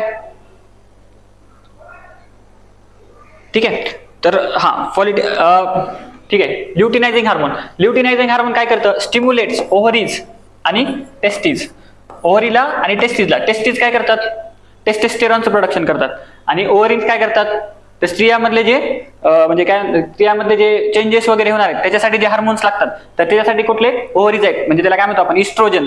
ठीक आहे, आणि इथं टेस्टेस्टेरॉन किंवा अँड्रोजन, तर ते बनवण्याचं काम ल्युटिनायझिंग हार्मोन करतं. ठीक आहे. त्याच्यानंतर थायरॉइड स्टिम्युलेटिंग हार्मोन. आता हे काय करतं? तर हे काय करतं? आपल्या ब्लड मधलं थायरॉक्सिन रेग्युलेट करतं. थायरॉइड स्टिम्युलेटिंग हार्मोन हे काय करतं? ब्लड मधलं थायरॉक्सिन रेग्युलेट करतं. ठीक आहे, तर त्याच्यामध्ये काय होतं? ठीक आहे, म्हणजे आपल्या शरीरामध्ये आयोडीन, हे लिहून घ्या वाटल्यास तर, आयोडीन आणि थायरॉक्सिन यांना रेग्युलेट करण्याचं काम कोण करतं? थायरॉइड स्टिम्युलेटिंग हार्मोन करतं, किंवा थायरॉइडला स्टिम्युलेट करतं, आणि त्याच्यामुळे आयोडीन आणि थायरॉक्सिन यांना रेग्युलेट करण्याचं काम करतं. ठीक आहे. तरी म्हणजे यांना शोषण्यास उत्तेजन दिलं, ते उत्तेजन दिलं की मग त्यांचं निर्मिती होणे किंवा कंट्रोल होतं. ठीक आहे. पुन्हा ॲडिनो कॉर्टिकोट्रॉपिक, याला काय म्हणतो? ॲडिनो ACTH हार्मोन, ॲडिनो कॉर्टिकोट्रॉपिक हार्मोन. तर ते काय करतं? हे आपल्या शरीरामध्ये किडनी आहे, किडनीवर आपण किडनी बघितली, हे अशी काहीतरी असते किडनी, है ना. किडनीमध्ये दोन पार्ट आहेत, कॉर्टेक्स आणि मेडुला. ठीक आहे, तर ते ॲड्रिनल कॉर्टेक्स, त्याला आपण ज्याला काय म्हणतो? ॲड्रिनल कॉर्टेक्स म्हणतो. त्या ॲड्रिनल कॉर्टेक्सवर हा असतो. ॲड्रिनल कॉर्टेक्स किंवा ॲड्रिनल ती ग्लँड आहे, तर तिथं हा असतो. आणि ACTH काय करतो? आपल्या शरीराचा रंग कशामुळे असतो? ACTH मुळे असतो. म्हणजे एवढं जरी लक्षात ठेवलं, ते ॲड्रिनल वगैरे काय नाही, फक्त काय लक्षात ठेवायचं? ACTH काय आहे? ॲड्रिनो कॉर्टिकोट्रॉपिक हार्मोन. ॲड्रिनो वरून काय करतं? ॲड्रिनल ग्लँड कुठल्या? किडनी मधल्या, तिथं असतं. आणि हे काय करतं? आपल्या शरीराचा रंग नियंत्रित करण्याचं काम ACTH करतं. दुसरा एक हार्मोन असतो, जसं शरीराचा रंग ACTH नियंत्रित करतो, तसं मेलॅनोट्रॉपिक हार्मोन असतो, त्याला काय म्हणायचं? MTH म्हणायचं. तो मेलॅनोट्रॉपिक हार्मोन काय करतो? शरीरातील मेलॅनिन जे आहे, मेलॅनिन कशासाठी काम करतं? मेलॅनिन आपल्या केसाच्या रंगासाठी काम करतं. मग मेलॅनिनमुळे केसाचा रंग ठरतो. तर मग मेलॅनिनचं सिक्रिशन किंवा मेलॅनिनच्या सिक्रिशनवर नियंत्रण ठेवण्यासाठी कुठला हार्मोन आहे? मेलॅनोट्रॉपिक हार्मोन. ठीक आहे, तर हे सगळे हार्मोन लक्षात ठेवायचं. आता परत एकदा सांगतो, ग्रोथ हार्मोन आपल्या वाढीसाठी असतो, त्या ग्रोथलाच काय म्हणायचं? सोमॅटोट्रॉपिक हार्मोन. ठीक आहे. त्याच्यानंतर TSH सांगितलं, थायरॉइड स्टिम्युलेटिंग हार्मोन. तो काय करतो, आयोडीन किंवा थायरॉक्सिन शोषणाला उत्तेजन देणं. हा थोडा पाठांतराचा भाग आहे. ठीक आहे, मला पण थोडंसं विसरतं, तर हा पाठांतराचा भाग आहे. त्याच्यानंतर ACTH काय असतं, ॲड्रिनोकॉर्टिकोट्रॉपिक हार्मोन. तो काय करतो, आपल्या शरीराचा रंग नियंत्रित करणं. त्याच्यानंतर प्रोलॅक्टिन किंवा ल्युटिकोट्रॉपिक हार्मोन, किंवा तो काय करतो, स्तनग्रंथींची वाढ आणि दुग्ध निर्मिती त्याच्यावर कंट्रोल करणं. परत मेलॅनोट्रॉपिक हार्मोन, शरीरातलं मेलॅनिनचं प्रमाण नियंत्रित करणं, म्हणजे केसाचा रंग. ठीक आहे. त्याच्यानंतर GTH म्हणजे काय होतं, गोनॅडोट्रॉपिक हार्मोन. ठीक आहे. गोनॅड्स म्हणजे काय, आपल्या शरीरातले जे जनन ग्रंथी असतात ते गोनॅडोट्रॉपिक असतात, तर ते गोनॅडोट्रॉपिक हार्मोन. तर गोनॅडोट्रॉपिक हार्मोन हे एक इथं सांगितलं नव्हतं, ते परत सांगतो, GTH. आणि सगळ्यात मेन काय माहिती आहे का, ते आयोग तुम्हाला असं डायरेक्ट GTH देतं, GTH ACTH असं तुम्हाला फुल फॉर्म देत नाही. तर ते तुम्हाला GTH म्हणजे आयोगाला काय म्हणायचंय ते कळलं पाहिजे. ठीक आहे. मग आता हा गोनॅडोट्रॉपिक हार्मोन, गोनॅड्स म्हणजे काय, जनन ग्रंथी. ठीक आहे. मग जनन ग्रंथीचं काम काय, की जसं स्त्रियामध्ये ओव्हरी म्हणजे काय म्हणतात, अंडाशयाला हे करणं आणि पुरुषामध्ये शुक्राणू बनवणं. ठीक आहे. तर मग हे काम आहे. तर मग गोनॅडोट्रॉपिक हार्मोन काय करतं, पुरुषामध्ये काय करणार, शुक्राणू बनवलं, त्याला आपण काय म्हणतो, स्पर्मॅटोजेनेसिस. तर ते काम करतं. आणि स्त्रियामध्ये ओव्हरीसाठी oogenesis. ठीक आहे. तर हे दोन कामं GTH करतं. तर ते इथं नव्हतं, त्याच्यामुळे ते नोट करून घ्या. ठीक आहे. त्याच्यानंतर FSH काय सांगितलं आपण, फॉलिकल स्टिम्युलेटिंग हार्मोन. ते काय करतं, स्त्रियामध्ये ओव्हुलेशनला काय म्हणतात, प्रोत्साहन देतं. ठीक आहे. आणि आपण अगोदर तीन बघितले होते. ऑक्सिटोसिन सांगितलं, ADH सांगितलं, ADH मध्ये डायबिटीज इन्सिपिडस सांगितलं, ऑक्सिटोसिनचं काय सांगितलं, लव्ह हार्मोन, बर्थ हार्मोन, आणखीन काय सांगितलं आपण, love hormone, milk ejecting hormone. हे 3 कामं त्याचे सांगितले. आणि कोहेरिन सांगितलं, काय करतं कोहेरिन, जेजुनमचं कॉन्ट्रॅक्शन करण्याचं काम करतं. पाठच करायचे. ठीक आहे. आता आम्हाला थोडं गॅप पडल्यामुळं ठीक आहे. त्याच्यानंतर आता पुढच्या ग्रंथी बघूया आपण. ठीक आहे. त्याच्यानंतर आता पुढची आता एक आहे पिट्युटरी ग्लँड मध्ये एवढा सगळा खेळ होता. ठीक आहे. आणि पिट्युटरी ग्लँडचं काय काम, काय मेन, पिट्युटरी ग्लँड म्हणजे मास्टर ग्लँड. मास्टर ग्लँड म्हणजे काय, इतर सगळ्या ग्रंथींवर नियंत्रण ठेवण्याचं काम करते. ठीक आहे. आता ह्याच्यामध्ये अजून थोडंसं डिटेल जर जायचं म्हटलं तर ह्या अँटेरियर मध्ये म्हणजे पुढचा पॉईंट, आता आयोगानं मास्टर ग्लँडवर विचारलंय, तर आता आयोग पुढे जाऊन काय विचारेल, याच्यामध्ये आपण बघितले म्हणजे अँटेरियर पिट्युटरी मध्ये 5 ग्लँड होते. म्हणजे ग्रोथ हार्मोन होता, तुमचं FSH होतं, LH होतं, TSH होतं, GTH होतं, असे वेगवेगळे हार्मोन आहेत. मग ह्यांचे पण प्रकार पडतात. ह्याच्यामधला जो प्रोलॅक्टिन आहे तो काय आहे, नॉन ट्रॉपिक हार्मोन. प्रोलॅक्टिन काय आहे, ट्रॉपिक हार्मोन आहे. किंवा म्हणजे जे हार्मोन काय करतात की इतर म्हणजे एक्झोक्राईन ग्रंथीवर नियंत्रण ठेवतात, त्याला काय म्हणायचं, ट्रॉपिक हार्मोन. एकच मिनिट.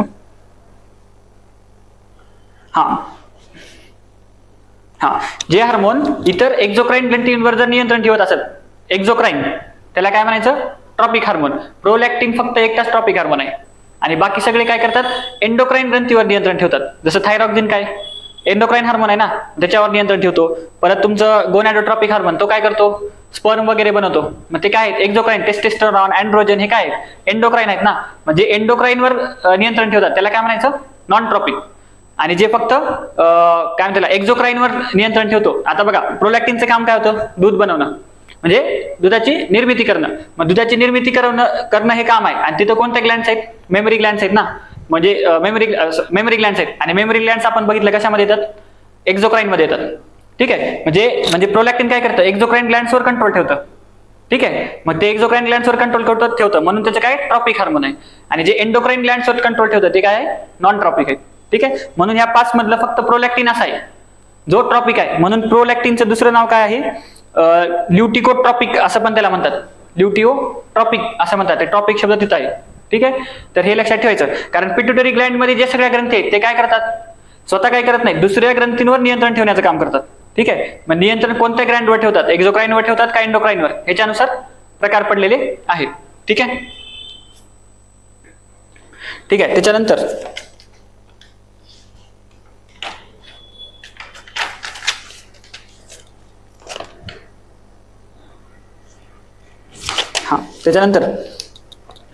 त्याच्यानंतर पिनियल ग्लँड. आता वेगवेगळे, आता जसं आपण एक पिट्युटरी ग्लँड बघितली, तसे आता आणखी दुसऱ्या ग्लँड, पिनियल ग्लँड काय करते, मेलॅटोनिनचं सिक्रेट करते.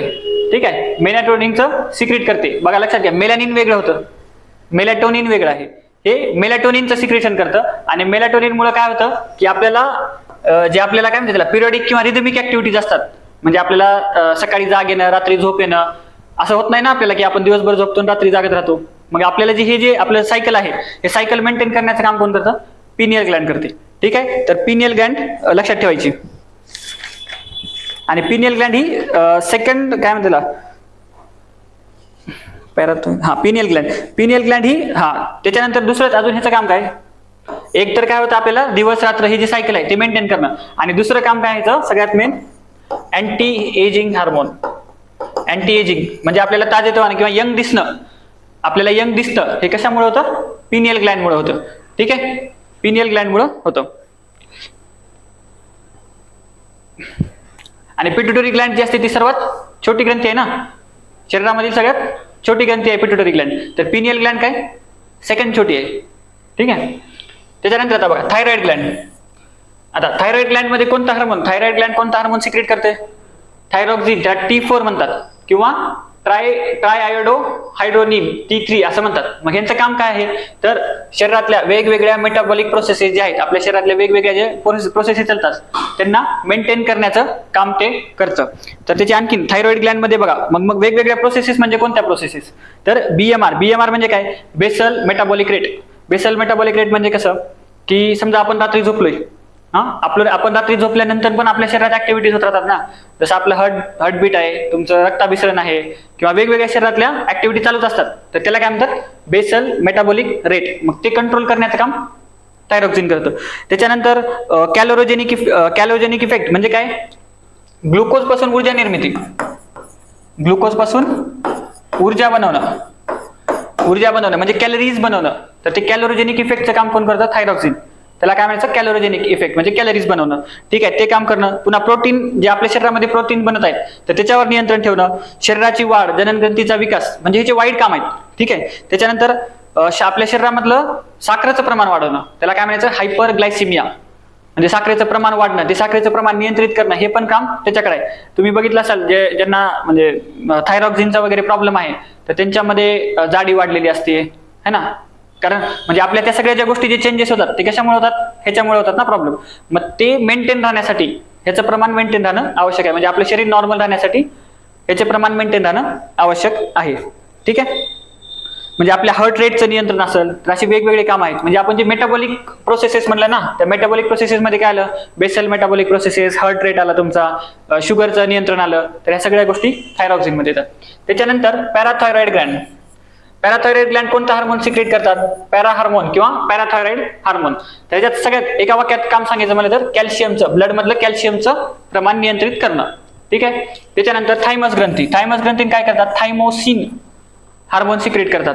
आणि थायमोस ग्रंथी काय करतात? ते कशासाठी कामाला येतं? T cell development. आपण WBC मध्ये बघितलं होतं, T cell, B cell, T lymphocyte मध्ये दोन होते ना, टी लिम्फोसाइट वगैरे, तर त्याच्यासाठी हे ग्रंथी कामाला येतात. आणि त्या थायमसचं काम काय? मग आपल्या शरीराची इम्युनिटी जी आहे त्या इम्युनिटीला वाढवण्याचं, प्रतिकारक क्षमता वाढवण्याचं काम थायमस ग्लँड करते.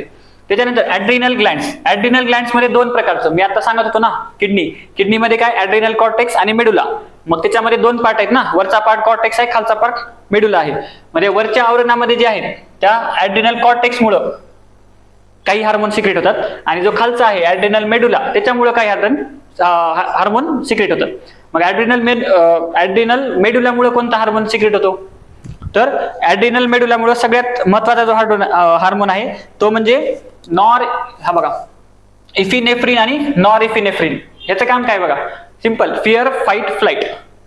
म्हणजे काय? आपत्तीच्या वेळेस, म्हणजे समजा साप दिसला तुम्हाला घाम फुटते, तुम्ही पळायला लागता. कशामुळं?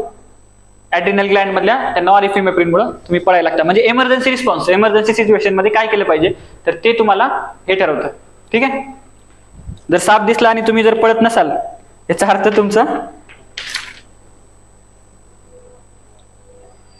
ठीक आहे, त्याला काय म्हणलं आपण? इमर्जन्सी हार्मोन म्हणलं. मग हे काय करतं? मेंदू आणि स्नायूला रक्त पुरवठा करतं. म्हणजे इमर्जन्सीच्या सिच्युएशन मध्ये मेंदू आणि स्नायूला जास्त रक्त पुरवठा केला पाहिजे, तरच तुम्ही पळायला लागलो तर स्नायूला तुमचे म्हणजे रक्ताची गरज आहे ना, म्हणजे ऑक्सिजनची गरज आहे. मग ते करण्याचं काम कोण करतं? नॉरइफिनेफ्रिन करतं. पुन्हा शरीरामधलं Na आणि K चं बॅलन्स ठेवणं, म्हणजे आपले जे शरीरामधले सॉल्ट आहेत सोडियम, पोटॅशियम यांचं बॅलन्स ठेवणं, परत आपल्याला घाम येणं, ताप बघितल्यावर घाम येणं किंवा हृदयाचे ठोके वाढणं, तर हे सगळ्या गोष्टी कोण करतं? तर कोण? नॉरएपिनेफ्रिन. आणि हे कुठला पार्ट आहे? Adrenal medulla. ठीक आहे. आता कॉर्टेक्स मध्ये 3 आहेत. कॉर्टेक्स मध्ये आता ते नावातच कळतंय तुम्हाला, ग्लुकोकॉर्टिकॉइड, ठीक आहे, मिनरलोकॉर्टिकॉइड आणि सेक्स कॉर्टिकॉइड, हे असे 3 आहेत. कॉर्टिकॉइड लक्षात ठेवायचं. ठीक आहे. ग्लुकोकॉर्टिकॉइड, मिनरलोकॉर्टिकॉइड आणि सेक्स कॉर्टिकॉइड. ठीक आहे. तर त्याच्यामध्ये तर बघा आता ह्याच्यामध्ये काय बघा, आता ग्लुकोकॉर्टिकॉइड मध्ये काय नावातच आहे, ग्लुकोज. ग्लुकोकॉर्टिकॉइड मध्ये काय? ग्लुको म्हणजे काय? ग्लुकोज. मग हे काय करतं? ग्लुकोजचं प्रमाण नियंत्रित करतं. मग ग्लुकोजचं प्रमाण कसं नियंत्रित करतं? ग्लुकोज कधी बनतो? ग्लायकोजन पासून ग्लुकोज बनतो. ठीक आहे. ग्लुकोजचं रूपांतर ग्लायकोजन होतं, पण ग्लायकोजन पासून पण परत ग्लुकोज बनता येतो. मग हे कन्व्हर्जन जे आहे, त्या कन्व्हर्जनचा रेट ठरवून ग्लुकोज म्हणजे ग्लायकोजनचं ग्लुकोज मध्ये होणं हे ठरवून त्याला नियंत्रित करण्याचं काम कोण करतं? ग्लुकोकॉर्टिकॉइड. ठीक आहे. मग ग्लुकोकॉर्टिकॉइड, मग त्याचं प्रमाण जास्त झाल्यानंतर कोणता रोग होतो? आता हे महत्वाचे आहेत बरं का, 3 डिसीज महत्वाचे आहेत. याचं प्रमाण जास्त झाल्यानंतर कोणता रोग होतो? Cushing syndrome. हे नाव लक्षात ठेवायचं. ग्लुकोकॉर्टिकॉइड म्हणजे कशाचं? ग्लुकोकॉर्टिकॉइडचं प्रमाण जास्त झालं तर कशाचा रोग होतो? कशिंग सिंड्रोम होतो. ठीक आहे. त्याच्यानंतर मिनरलोकॉर्टिकॉइड. मिनरल मध्ये काय? मिनरल आहे ना, मिनरल कोणचं आहे? तर Na+. म्हणजे आपल्या शरीरातलं सॉल्टचं प्रमाण म्हणजे Na+चं प्रमाण नियंत्रित करण्याचं काम कोण करतं? मिनरलोकॉर्टिकॉइड. आणि हे कसं नियंत्रित करतं? तर मिनरलोकॉर्टिकॉइड काय करतं? अल्डोस्टेरॉनला स्त्रावतं, म्हणजे अल्डोस्टेरॉन नावाचा हार्मोन बनवतं. परत लक्षात ठेवायचं, अल्डोस्टेरॉन कशासाठी कामाला येतं? सोडियमचं प्रमाण नियंत्रित करण्यासाठी. तर त्याला म्हणायचं Na+. मग जर हे प्रमाण वाढलं तर ह्याला काय म्हणतात? Hypernatremic factor. ठीक आहे. Hypernatremic factor. तर त्याला मिनरलोकॉर्टिकॉइडचं प्रमाण जास्त जर वाढलं तर कोणता रोग होतो? जास्त सोडियम होईल ना. मग ते कोणता रोग असतो? Cons disease. कशिंग सिंड्रोम कशामुळं? ग्लुकोमुळं. मिन-कॉन असं लक्षात ठेवायचं. मिनचं कॉन्स डिसीज. ठीक आहे. आणि त्याच्यानंतर आहे सेक्स कॉर्टिकॉइड. सेक्स कॉर्टिकॉइड मध्ये काय? तर अँड्रोजन आणि इस्ट्रोजन. अँड्रोजन कुठं असतो? मेलमध्ये असतो. म्हणजे ते कशासाठी रिस्पॉन्सिबल असतं? तर प्युबर्टीमध्ये जे आपले चेंजेस होतात शरीरामध्ये मेलच्या, तर त्यासाठी अँड्रोजन रिस्पॉन्सिबल आहे. म्हणजे अँड्रोजन हार्मोन आहे तर तो रिस्पॉन्सिबल आहे. आणि इस्ट्रोजन कुठं असतं? तर स्त्रियामध्ये जे चेंजेस होतात तर त्यासाठी इस्ट्रोजन रिस्पॉन्सिबल आहे. मग समजा आता जर याचं प्रमाण वाढलं, ठीक आहे, म्हणजे आता याचं जर प्रमाण वाढलं तर समजा पुरुषांमध्ये याचं प्रमाण वाढलं तर काय होईल? स्त्रियांचे गुणधर्म दिसायला लागतील. पुरुषांमध्ये स्त्रियांचे गुणधर्म दिसणं, त्याला काय म्हणायचं? गायनॅकोमास्टिया. ठीक आहे. आणि स्त्रियांमध्ये पुरुषांचे गुणधर्म दिसणं, त्याला काहीतरी नाव आहे, थोडंसं बघून घ्या, मला आता आठवत नाही. बहुतेक हिरुसिटिझम आहे. हिरुसिटिझम बहुतेक नाव आहे, तर एक नाव कन्फर्म करून घ्या. ठीक आहे. गायनॅकोमास्टिया म्हणजे त्याच्यामध्ये काय होतं? पुरुषांमध्ये स्त्रियांचे गुणधर्म दिसणं. ठीक आहे. आणि स्त्रियांमध्ये पुरुषांचे गुणधर्म दिसणं म्हणजे आता आपण 2 बघितले, अँड्रोजन आणि इस्ट्रोजन. ठीक आहे. जर आपल्या शरीरामध्ये दोन्ही पण आहेत, ठीक आहे, पण आपल्यामध्ये अँड्रोजनचं प्रमाण, आपल्यामध्ये अँड्रोजन जे आहे ते काय करतं? आपल्यामधले चेंजेस करतं प्युबर्टीमध्ये, म्हणजे पुरुषांमध्ये. पण आपल्यामध्ये जर इस्ट्रोजनचं प्रमाण वाढलं तर काय होईल? पुरुषांमध्ये स्त्रियांचे गुणधर्म दिसायला लागतील ना. ठीक आहे. मग त्याला काय म्हणतात? हिरुसिटिझम म्हणतात, असं मला सध्या आठवतंय, तुम्ही चेक करून घ्या. त्याच्यानंतर जर स्त्रियामध्ये दोन्ही आहेत पण एस्ट्रोजन काय करतं? त्यांच्या प्युबर्टी मधल्या चेंजेसला कारणीभूत ठरतं. पण जर स्त्रियामध्ये अँड्रोजन वाढलं तर काय होईल? तर त्यांच्यामध्ये पुरुषांचे गुणधर्म दिसायला लागतील. ठीक आहे. मग स्त्रियांमध्ये उलट झालं. परत एकदा सांगतो. आता आपल्यामध्ये दोन्ही आहेत, अँड्रोजन आहे आणि इस्ट्रोजन आहे. मग आपल्यामध्ये अँड्रोजनमुळे काय होतं? पुरुषांमध्ये चेंजेस दिसतात. जर पुरुषांमध्ये इस्ट्रोजन वाढलं म्हणजे काय झालं? पुरुषांमध्ये स्त्रियांचे गुणधर्म यायला लागले तर त्याला काय म्हणायचं? गायनॅकोमास्टिया म्हणायचं. पुरुषांमध्ये स्त्रियांचे गुणधर्म, त्याला काय म्हणायचं? गायनॅकोमास्टिया. लक्षात ठेवा, गायनॅको हा शब्द कुणाशी संदर्भात आहे? स्त्रियांशी. आणि मास्टिया म्हणजे काय? मेल सोबत. म्हणजे मेलमध्ये गायनॅको येणं म्हणजे स्त्रियांचे गुणधर्म येणं, ते काय झालं? गायनॅकोमास्टिया. आता याच्यानंतर उलट, आता काय झालं की स्त्रियांमध्ये पुरुषांचे गुणधर्म दिसायला लागतील. कधी? जर अँड्रोजनचं प्रमाण त्यांच्यामध्ये जास्त झालं, स्त्रियांमध्ये पुरुषांचे गुणधर्म दिसायला लागतील, तर त्याला काय म्हणायचं? हिरुसिटिझम, असं मला आता वाटतंय, बघून घ्या. ठीक आहे. आणि समजा दोघांची पण डेफिशियन्सी झाली आपल्या शरीरामध्ये तर त्याला काय म्हणायचं? ऍडिसन डिसीज. ह्याच्यावर आयोग प्रश्न विचारू शकतो. तर काय विचारणार आयोग तुम्हाला? सेक्स कॉर्टिकॉइडचं प्रमाण जर कमी झालं शरीरामधलं तर कोणता डिसीज होतो? तर ॲडिसन्स डिसीज, इथं 3 डिसीज महत्वाचे आहेत. कशिंग सिंड्रोम ग्लुकोकॉर्टिकॉइडमुळे, मीनमुळे कॉन सिंड्रोम, आणि ते कशामुळे होते? वाढण्यामुळे होते. ते 2 डिसीज कशामुळे होते? वाढण्यामुळे होते. आणि जो ॲडिसन डिसीज आहे तो कमी होण्यामुळे आहे. कसं लक्षात ठेवायचं? ऍड म्हणलंय पण तो कमी होण्यामुळे होतो. नावात ऍड आहे पण तो कमतरतेमुळे होणारा रोग आहे, तर असं लक्षात ठेवायचं. आणि जास्त झाल्यावर कोणते रोग होतात? सेक्स कॉर्टिकॉइड जास्त झाल्यावर गायनाकोमास्टिया, आणि दुसरा तो मला सांगितलेला. तर हे बघून घ्या, पाठांतराचा भाग आहे म्हणून आपण थोडं त्याच्यावर टाइम स्पेंड केला. ठीक आहे. आता बाकी आणखीन परत आता पॅनक्रियास मध्ये आपण म्हणलं 2 पार्ट आहेत, अंतस्त्रावी बाह्यस्त्रावी. तर त्यातला अंतस्त्रावी पार्ट कुठला आहे? Insulin, glucagon. इन्सुलिन काय करतं?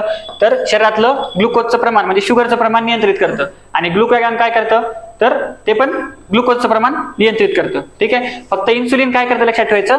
ब्लड मधला ग्लुकोज कमी करतं. आणि म्हणजे आपण जेव्हा म्हणतो ना की शुगर लेवल वाढल्यावर काय करतात? इन्सुलिनचं इंजेक्शन घेतात. का बरं? ते कमी करण्यासाठी. आणि त्याच्या उलट ग्लुकॅगॉन काय करतं? तर ग्लुकोज बनवतं. ग्लुकॅगॉन काय करतं? ग्लुकोज बनवतं, म्हणून ते काय करणार? ब्लड मधलं ग्लुकोजचं प्रमाण वाढवतं. ठीक आहे. आता टेस्टिस मध्ये सांगितलं आपण अँड्रोजन, इस्ट्रोजन. मग अँड्रोजन इस्ट्रोजन हे 2 काय आहेत? स्टेरॉइड्स. ठीक आहे. Androgen oestrogen. अँड्रोजन काय करतात बघा? स्पर्म फॉर्मेशनला सपोर्ट करणार आणि आपल्या प्युबर्टीमध्ये जे मेलमध्ये चेंजेस होतात त्यासाठी कारणीभूत. इस्ट्रोजन काय करणार? हे फिमेल मधल्या सेकंडरी चेंजेस किंवा प्युबर्टी मधल्या चेंजेससाठी कारणीभूत असणार. ठीक आहे. त्याच्यानंतर अजून एक आहे प्रोजेस्टेरॉन हार्मोन. हा पण प्रसूतीच्या वेळेस वगैरे सिक्रेट केला जातो. ठीक आहे. तर हे लक्षात ठेवायचं. तर असं हे सगळे हार्मोन्स ते पाठ करायचं, त्यांचं काम काय, किंवा एक वाक्यात जर सांगायचं म्हणलं तर ते एक वाक्यात सांगता आलं पाहिजे. जसं की मेलॅटोनिन कोणता आपला होता? मेलॅटोनिन काय? अँटी एजिंग आहे, आणि डायुरेटिक म्हणजे आपल्याला दिवस रात्र कळू देतं. मेलॅनिनमुळे, मेलॅनोट्रॉपिक जो आहे तो कशासाठी आहे? मेलॅनिनसाठी आहे, केसाचा रंग. एसीटीएच काय? शरीराचा रंग. ऑक्सिटोसिन काय? मिल्क इजेक्टिंग बर्थ हार्मोन, ते सांगायचं. परत हे पॅनक्रियाचे इन्सुलिन सांगायचं. हे सेक्स कॉर्टिकॉइड, मिनरलोकॉर्टिकॉइड, ग्लुकोकॉर्टिकॉइड. परत तो तुमचा नॉरइफिनेफ्रिन तो काय करतो? ॲड्रेनालिन म्हणजे काय होतो? Na, sodium. त्याच्यामुळे काय? Emergency response. तर हे असं लक्षात ठेवायचं. परत हा एक राहिला होता पॅराथायरॉइड ग्लँड. थायरॉइड ग्लँड सोबत आणखीन एक कोणती ग्लँड असते? पॅराथायरॉइड ग्लँड असते. ठीक आहे. त्याच्या बाजूलाच असते पॅराथायरॉइड ग्लँड. ते कोणता हार्मोन सिक्रेट करतात? पॅरा हार्मोन सिक्रेट करतात. आणि त्याचं काम काय? CA म्हणजे कॅल्शियम. आपल्या बोन्स मधला जो कॅल्शियम आहे त्याचं, बोन्स मधला किंवा ब्लड मधला जो कॅल्शियम आहे त्याचं प्रमाण नियंत्रित ठेवण्याचं काम करतात. जर पॅराथायरॉइड ग्लँड जास्त झाली तर काय होईल? कॅल्शियमचं प्रमाण वाढायला लागेल. मग येणारा कॅल्शियम कुठला असेल? आपल्या हाडांमधला असेल. हाडामध्ये पूर्ण कॅल्शियम असतात ना, मग तो हाडामधला कॅल्शियम इकडे यायला लागेल. ठीक आहे. तर ते पॅराथायरॉइडचं काम आहे. तर असं सगळे बघून घ्यायचं. थायरॉइड ग्लँडचं काम काय आहे? ठीक आहे. थायमस काय होते? थायमस ग्रंथी होत्या. थायमस ग्रंथी कशासाठी असतात? प्रतिकार क्षमतेसाठी असतात. मग ते काय? T सेलसाठी कारणीभूत असतात. असं तुम्हाला पटपट एक सांगता आलं पाहिजे. हे आपलं फास्ट रिव्हिजन आहे ना, इथे आपल्याला स्लो जाता येत नाही. पटपट तुम्हाला सांगता आलं पाहिजे. ठीक आहे. तर आता हे इथे डिसीजेस सांगितलेत बघा, म्हणजे एंडोक्राईनचे रिलेटेड डिसीजेस. आपण बघितलं होता डायबिटीज इन्सेपिडस, डायबिटीज मेलिटस, डायबिटीज इन्सेपिडस. जर ADH कमी झाला तर काय होणार? युरिनरी आउटपुट वाढणार, म्हणजे युरिनचं प्रमाण वाढणार, सारखं लघवीला जावं लागतं. ठीक आहे. आणि ह्याच्या उलट आहे SIADH. त्याच्या उलट म्हणजे ADH जर जास्त झाला तर काय होणार? युरिन बनणारच नाही, म्हणजे कमी बनायला लागेल. ठीक आहे. तर त्याच्यानंतर ॲडिसन्स डिसीज सांगितला आणि कशिंग सिंड्रोम. हे असे वेगवेगळे डिसीजेस आहेत. ठीक आहे. आता थायरॉइड हार्मोन जर वाढलं तर काय होणार? थायरॉइडिझम. ठीक आहे. मग ह्याच्यामध्ये काय होणार? जास्त ब्लड प्रेशर राहणार. ठीक आहे. परत आपल्याला याच्यामध्ये एनर्जी ह्याच्यामध्ये जास्त असणार हायपरथायरॉइडिझम मध्ये. आणि जर समजा कमी झाला, म्हणजे थायरॉइडचं कमी झालं तर काय होणार? हायपोथायरॉइडिझम होणार. त्याच्यामध्ये काय होणार? तुमचा ब्लड प्रेशर कमी असणार, हार्ट रेट कमी असणार, एनर्जी पण कमी असणार, थकवा जाणवणार. हे कशाची लक्षण आहेत? थायरॉइडचं काम कमी झालं तर. आणि जास्त झालं तर मग एकदम ऍक्टिव्ह एनर्जी असणार, खूपच जास्त एनर्जी असणार. ठीक आहे. बाकी पॅराथायरॉइडिझम तुम्हाला सांगितलं. पॅराथायरॉइड ग्लँड जर जास्त झाला तर काय होणार? CA कॅल्शियमचं सांगितलं ना, तर ते कॅल्शियमचं म्हणजे हायपर कॅल्सिमिक फॅक्टर. ठीक आहे.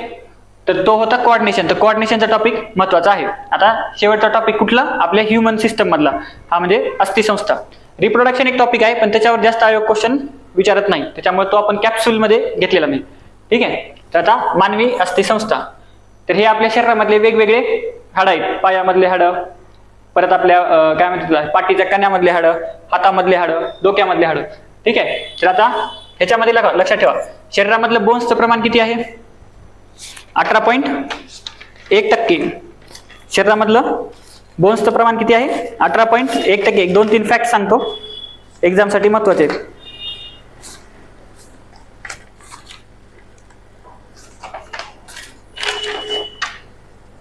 हा बघा, हाडांच्या अभ्यासाला काय म्हणतात? ऑस्टिओलॉजी. सगळ्यांचा अभ्यास पाठ करायचा बुक मधला. आपण काही काही फॅक्ट्स घेतलेत, जे काही लक्षात असतील तेवढे घेतलेत, पण जेवढे बुक मध्ये फॅक्ट्स आहेत, असे ऑस्टिओलॉजी, सायटोलॉजी म्हणजे सेलचा अभ्यास, हिपॅटॉलॉजी सांगितलं मी आत्ताच मागं, तर ते ऑस्टिओलॉजी म्हणजे हाडांचा अभ्यास. आणि त्याच्यानंतर शरीरामध्ये हाडांचं प्रमाण किती आहे? 18.1%. हे पाठ करायचं. ठीक आहे. त्याच्यामध्ये हाडांची संख्या प्रौढांमध्ये किती? 206 आहे.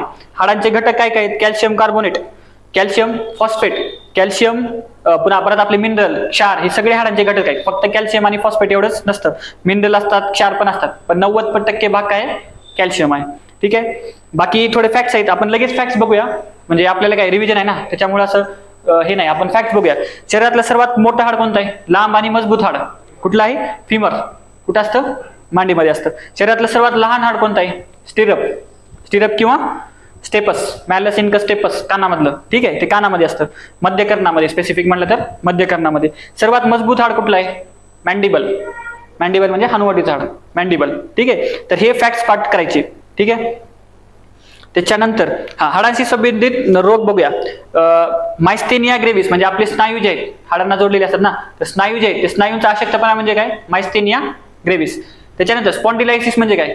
तुम्ही बघितलं असेल की काही म्हणजे म्हातारे आजीबाई वगैरे जे असतात, त्या एकदम खाली वाकून चालतात. वाचून म्हणजे जवळपास जमिना लगतच चालतात. पूर्ण पाठीचा कणा असा हे झालेला असतो. त्याला काय म्हणतात? स्पॉन्डिलायसिस म्हणतात. ते एक नाव लक्षात ठेवा. ठीक आहे. त्याच्यानंतर आता शरीरातील हाडांचं काम काय आहे? आपल्याला काय वाटतं फक्त हाडं म्हणजे त्यांचं काम काय? तर ते परीक्षेच्या दृष्टीने बघा, शरीराला निश्चित आकार देणं, आपल्या बॉडीला एक निश्चित शेप देण्याचं काम कोण करतात? हाडं करतात. आपल्या बॉडीमधले जे ऑर्गन्स आहेत, म्हणजे आता आपला बरगड्याचा पिंजरा आहे, तो काय करतोय? लंग्सला, हार्ट्सला संरक्षण देतोय. त्याच्यानंतर शरीरामधले क्षार जे जसं कॅल्शियम, फॉस्फेट, हे सगळं परत MgI, मॅग्नेशियम, हे सगळं कुठं स्टोअर होतात? हाडामध्ये. आणि जेव्हा लागले तेव्हा घेतात. जसं आपण म्हणलं नाही का, कॅल्शियम पॅराथायरॉइड ग्लँड काय करत होती? कॅल्शियम हे करत होती. पण जास्त झाले की ते काय करणार? कॅल्शियम जास्त घेणार, पण कुठला? हाडातला. ठीक आहे. परत हालचालीला मदत करणार. आपल्या इथं बघा, हे हाडामध्ये इथं हे आहे किंवा इथं हे आहे, तर ते काय करतात? हालचालीला मदत करतात ह्या जॉईंट्सच्या माध्यमातून. जे आपले मोठे मोठे लांब हाड आहे, जसं फिमर आहे तुमचं, काय म्हणतात, ह्युमेरस आहे, ह्यांच्या शेवटी जी जागा असते त्याला काय म्हणतात? बोन मॅरो म्हणतात. आणि त्या बोन मॅरो मध्ये काय होतं? RBC, WBC, प्लेटलेट्स बनतात. मग ते पण हाडाचं काम आहे. ठीक आहे. त्याच्यानंतर आता हाडांचे प्रकार बघूया. डायरेक्ट हाडांचे प्रकार बघू आणि मग आपल्या शरीरातल्या हाडांकडे जाऊ. ठीक आहे. हाडांचे प्रकार. Long bones.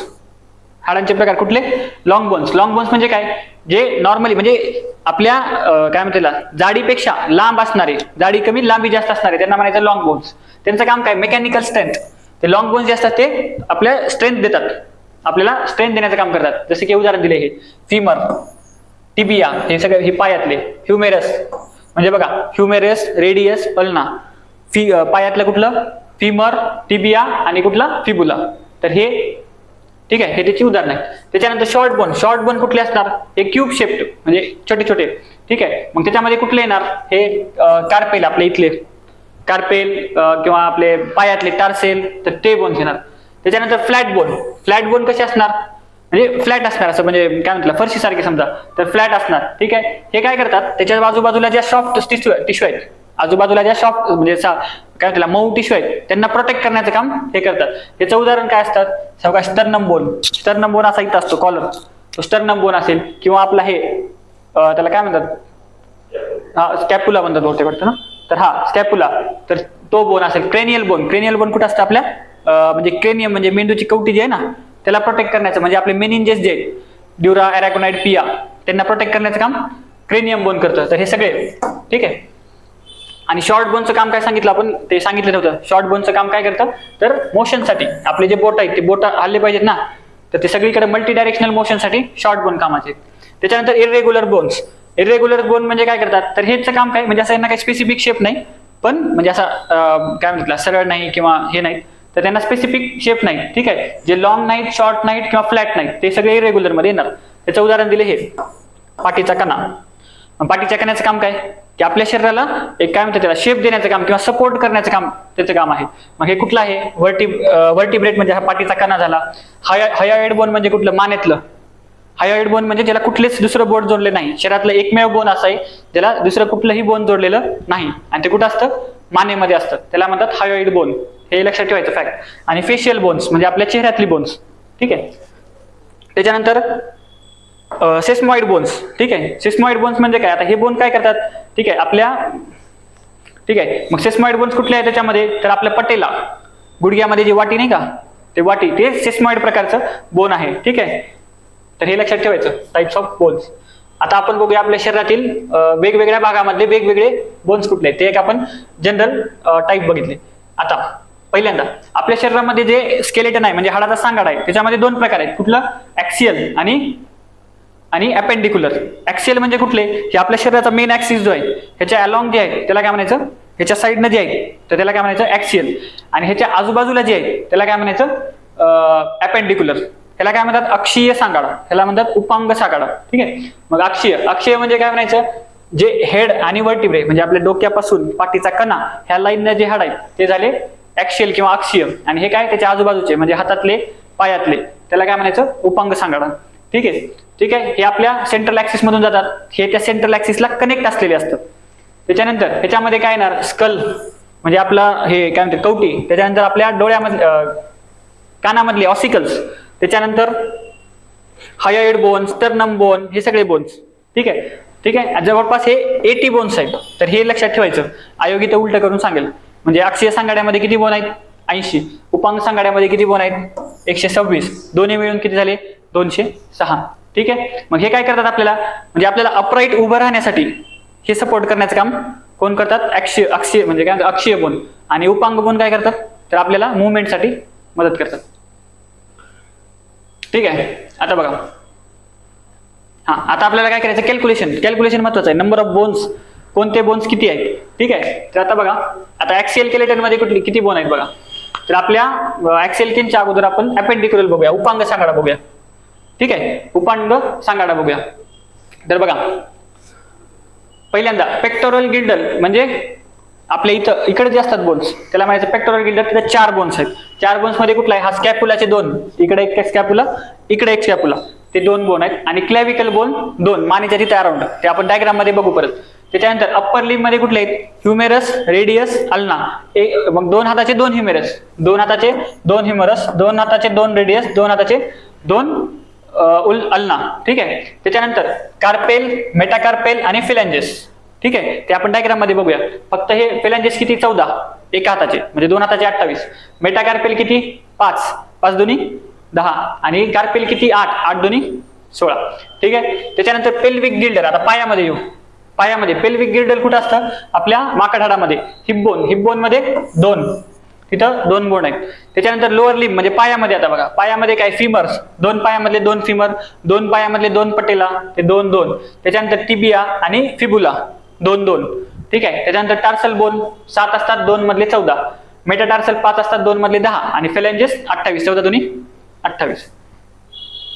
ठीक आहे. आता आपण प्रत्येकाचं इंडिव्हिज्युअल बघूया. तर आता बघूया हातातले बोन्स, हँड बोन्स. तर बघा, सुरुवातीला फिमर आला, इथे दाखवलं नाही, ह्युमेरस आला. ठीक आहे. फिमेर पायात असतो ना, ह्युमेरस आला. सुरुवातीला ह्युमेरस आला. ह्युमेरस मध्ये 2 पार्ट, एक पार्ट रेडियस, एक पार्ट अल्ना. हे एक झालं. आता याच्यानंतर पुढे जर गेलो तर पुढे मध्ये गेलं तर काय असणार, कार्पेल असणार. कार्पेल. ठीक आहे. कार्पेल किती आहेत, किती, 7. कार्पेल 7. बघूया आपण, चुकलं तर नाही, 7च असायला पाहिजे, 8 आहेत. आणखीन एक कुठं गेला,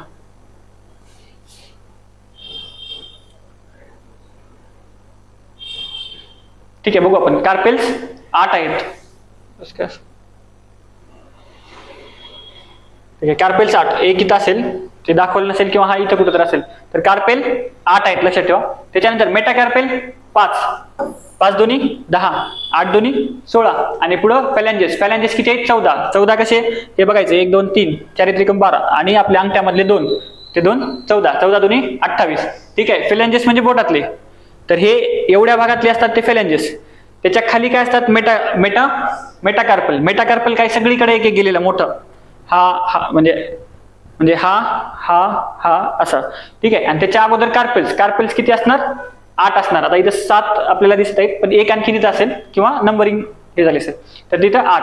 तर लक्षात ठेवायचं 8 5 13 8 2 5 13 आणि 14 27 आणि 3 हे खालचे म्हणजे रेडियस आला 2 आणि 1 आपला कुठला ह्युमेरस 30 दोन्ही 60. म्हणजे हातामधले बोन्स किती झाले आता? 60. ठीक आहे. म्हणजे पाठ करण्यापेक्षा आपल्या हातामध्येच असं ते हे केलं पाहिजे. ठीक आहे. म्हणून मी जास्त लिहित नाहीये, आपल्या हातामध्येच ते करून दाखव. त्याच्यानंतर आता पायामध्ये बघा, पायामध्ये काय झालं? वर इथं कोणता आला? फिमरच्या नंतर 2 झाल्या. जो बाहेरचा भाग आहे आपला, तो बाहेरचा भाग काय आहे? टिबिया. आणि आतला जो भाग आहे म्हणजे आतला बोन तो काय आहे? फिबुला. त्याच्यामध्ये इथं वाटी आहे, इथं गुडघ्याची जी वाटी आहे त्याच्यामध्ये काय आहे? पटेला. ठीक आहे. ते झाले किती आता बघा? फिमर, हा पटेला, हा टिबिया, हा फिबुला. आतापर्यंत 4 झाले. 4 नंतर पुढे बघा, आता पायामध्ये जर गेलं, पायामध्ये काय दिसतं आपल्याला? टार्सल, मेटाटार्सल आणि फेलॅंजेस. आता बघा इथे दाखवले. टार्सल किती आहेत? 7. मेटाटार्सल किती आहेत? 5 आणि फेलॅंजेस परत 14. बघा टार्सल किती आहेत? टार्सल किती आहेत? 7. मेटाटार्सल 5 आणि फेलॅंजेस 14. पायाचे बोट सेम आहेत, जसं हाताची वरची बोट होती तशी सेम आहेत, त्याच्यामुळे 14 दोन्ही 28. मेटाटार्सल परत तसंच आहे, त्याच्यासारखं मेटाकार्प म्हणजे कार्पेल सारखं. ठीक आहे. आणि कार्पेल मात्र फक्त 8 आहे. लक्षात ठेवायचं, कार्पेल 8 आणि टार्सेल 7. मग इथं जो एक कमी पडतोय, तो एक कमी पडलेला कुठला आहे? पटेला. हाताने पायात दोन्ही पण 30 आहेत, बरोबर आहे का? मग त्याच्यामध्ये फरक काय? बाकी आता मेटाकार्पलच्या जागी टार्सल करा, फॅलॅंजेस, बाकी सगळे तेवढेच आहेत, त्या सिक्वेन्सने जातात. फक्त कुठं फरक आहे? कार्पेल किती आहेत? कार्पेल किती आहेत? 8 आणि टार्सेल किती आहेत? कार्पेल 8 आणि टार्सेल 7. म्हणजे 8 आणि 7 आहेत. मग इथं एक कमी होते ना पायामध्ये, मग तो एक कमी झाला, पण तरी पण 30 आहेत. मग भरून कुठं निघाला? तर पायामध्ये इथं पटेला बोन आहे ना गुडघ्याच्या वाटीमध्ये, तर हे असे 30 झाले. 30 दोन्ही 60. 60 आणि 60 120, म्हणजे उपांग सांगाड्यामधले 120 झाले. त्याच्यानंतर आता आपल्या ह्याच्यामध्ये बघूया कुठं, आता आपल्याला ऍक्सियल सांगाड्यामध्ये बघायचं. आता ऍक्सियल सांगाड्यामध्ये बघा, आता सर्वायकल म्हणजे कुठले? तर मानेमध्ये किती आहेत? 7 नंतर आपली थोरॅसिक पार्ट म्हणजे कुठला? जो आपला बरगड्याचा पिंजरा आहे, तर तोपर्यंत जो पार्ट येतो त्याला काय म्हणायचं? Thoracic part. तर त्या पार्ट मध्ये किती आहेत? 12. याला आपण कधी बघितलं असेल तुम्ही, किडनीची वगैरे जागा सांगताना T1 to हे, लिव्हरची जागा सांगताना T5 to T, म्हणजे ते काय असतं? ते थोरॅसिक मधलं त्या नंबरचं हाड असं सांगतं, T1 T2 T12 असं. ठीक आहे. Cervical 7, thoracic 12. त्याच्यानंतर हे लंबार म्हणजे माकड हाड आणि तो जो बरगड्याचा पिंजरा ह्याच्या मधले जे हाड आहेत, तर त्याला काय म्हणायचं? लुंबार आहे 5. ठीक आहे. त्याच्यानंतर सॅक्रम मध्ये ऍक्च्युअली 5 असतात, पण ह्याला एकच धरतात, हे फ्युज्ड हाड म्हणतात, म्हणजे सगळ्यांना मिळून एक कन्सिडर करतात, त्याच्यामुळे आपण एक धरायचं. आणि कॉक्सिक्स त्याच्या आणखीन सगळ्यात शेवटचं हाड, ह्या ऍक्सियल मधलं सगळ्यात शेवटचं हाड कॉक्सिक्स, त्याच्यामध्ये पण 4 असतात, पण त्याला एकच कन्सिडर करतात. मग टोटल केलं तर आता आपल्याला वर्टिब्रल कॉलम मध्ये किती हाड होतात? 12 आणि 7 19 आणि 5 24 25 26, म्हणजे मणक्यामधली हाड किती झाली आता? 26. त्याच्यानंतर आता थोरॅसिक केज हे दाखवलं इथं, हे असे 12 आहेत. ठीक आहे. हे T11 T12. ठीक आहे. त्याच्यामध्ये आपण क्लॅव्हिकल बोन तिथं वर बघितलं होतं बघा, स्कॅपुला. हे स्कॅपुला म्हणजे हा पार्ट आणि क्लॅव्हिकल बोन म्हणजे हा पार्ट. ठीक आहे. आणि कॉलर बोन, हे इथं हा कॉलर बोन आहे. हा स्टर्नम म्हणजे एकदम इथला पार्ट, स्टर्नम, क्लॅव्हिकल, स्कॅपुला. पाठच करायचं, पाठ करण्याची पण गरज पडत नाही, तुम्ही समजून घेतलं तर पाठ करण्याची पण गरज पडत नाही. ठीक आहे. त्याच्यानंतर आता डोक्यातले हाड, हे इथला पाठ झाला. आता डोक्यातले हाड, डोक्यामध्ये किती बोन्स आहेत बघा?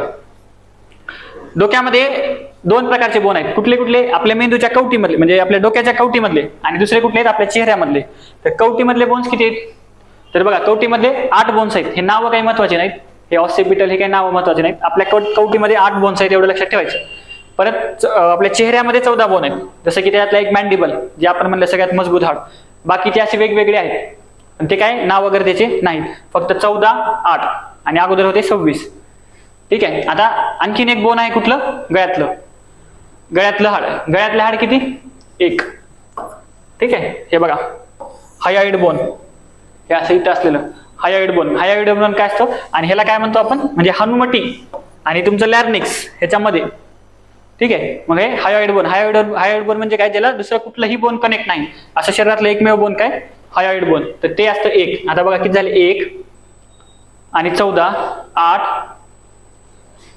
आणि 26. ठीक आहे, ठीक आहे, ठीक आहे. आता आपण परत एकदा ह्याच्याकडे जाऊया. म्हणजे आता आपण काय म्हणतो, आता हे बघा. तर हे झालं. आता आपण हे काय म्हणलं, अपेंडिक्युलर बघितलं ना, हाडाचं म्हणजे हाताचं आणि पायाचं बघितलं. तर आता इकडे बघूया आपण. इकडे काय बघितलं आपण, स्कल मध्ये किती बोन होते, 22 मध्ये कुठले, म्हणजे वरचा पार्ट त्याच्यामध्ये 14, 8 आणि 14, फेशियल 14, 8 कवटी मधले. ठीक आहे, तर हे बाकीचे पार्ट. ठीक आहे, इथे लिहू वाटलं तर काही गरज नाही. ठीक आहे, त्याच्यानंतर हा कानाची बोट राहिली ना, कानाची बोट, कानामध्ये 2 साईडला 3, 3, 6 मॅलस इनकस स्टेपस. ठीक आहे, आणि काय म्हणतात त्याला, किंवा त्याला दुसरं नाव काय, हॅमर, अॅनविल आणि स्टिरप. तर ही सिक्वेन्स लक्षात ठेवायचा. कुठं आहे, हा आतून मध्ये, आतून म्हणजे बाहेरून मध्ये. ठीक आहे, त्याच्यानंतर हायोइड बोन आणि व्हर्टिबल कॉलम मधले 26 बोन.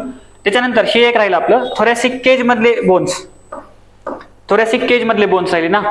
थोरॅसिक केज मधले बोन्स कुठले, आपले जे रिब्स आहेत, इथं सांगायचं राहिलं, इथं हे बोन्स आपण काउंट केले नाहीत ना.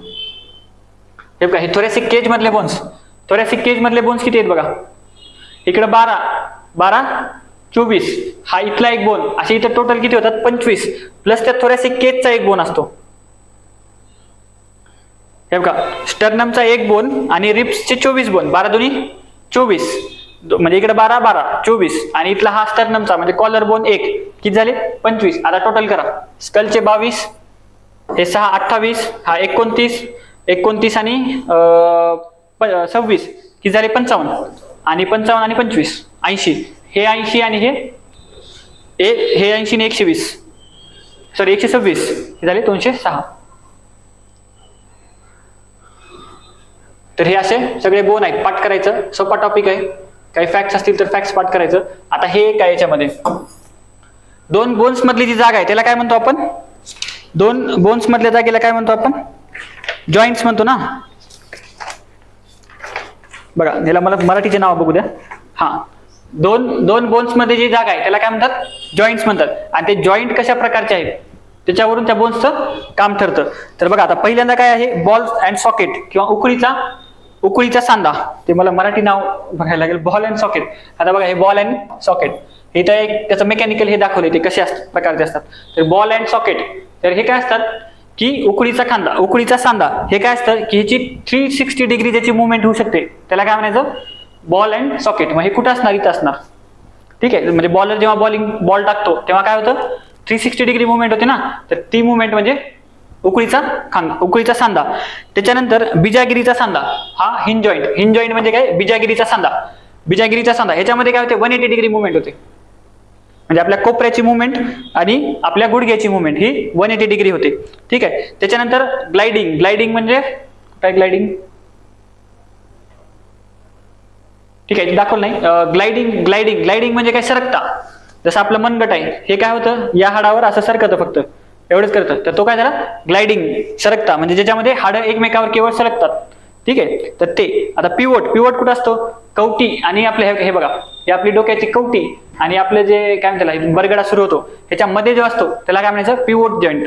ठीक आहे, आणि त्याच्यानंतर सॅडल जॉईंट म्हणजे कुठं, हे आपलं इथं, म्हणजे आपल्या कुठं, हे कार्पेल बोन आणि मेटाकार्पेल नाही का, ह्यांच्यामध्ये जे हे असा पार्ट आहे, हा असा पार्ट नाही का, हे म्हणजे सॅडल पॉइंट. ठीक आहे, तर हे वेगवेगळे लक्षात ठेवायचं. सॅडल पॉइंट इथं असतात, इथं आपल्या इथं कुठला आहे, पिवोट जॉईंट आहे. हा कुठला आहे, बॉल अँड सॉकेट, म्हणजे बॉल अँड सॉकेट कसं लक्षात ठेवायचं, बॉलिंग करायचं. ठीक आहे, किंवा उकळीचा खांदा.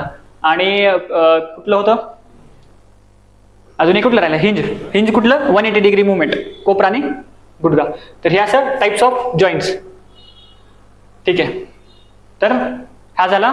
तर आता आपला इथे एवढा जो पार्ट होता हा कशाचा पार्ट होता, आपल्या ह्युमन म्हणजे आपल्या मनुष्याच्या संदर्भातला होता. तर आता आपण पुढच्या पार्टमध्ये सेल बघूया. आता या पार्टमध्ये आपण सेल बघूया.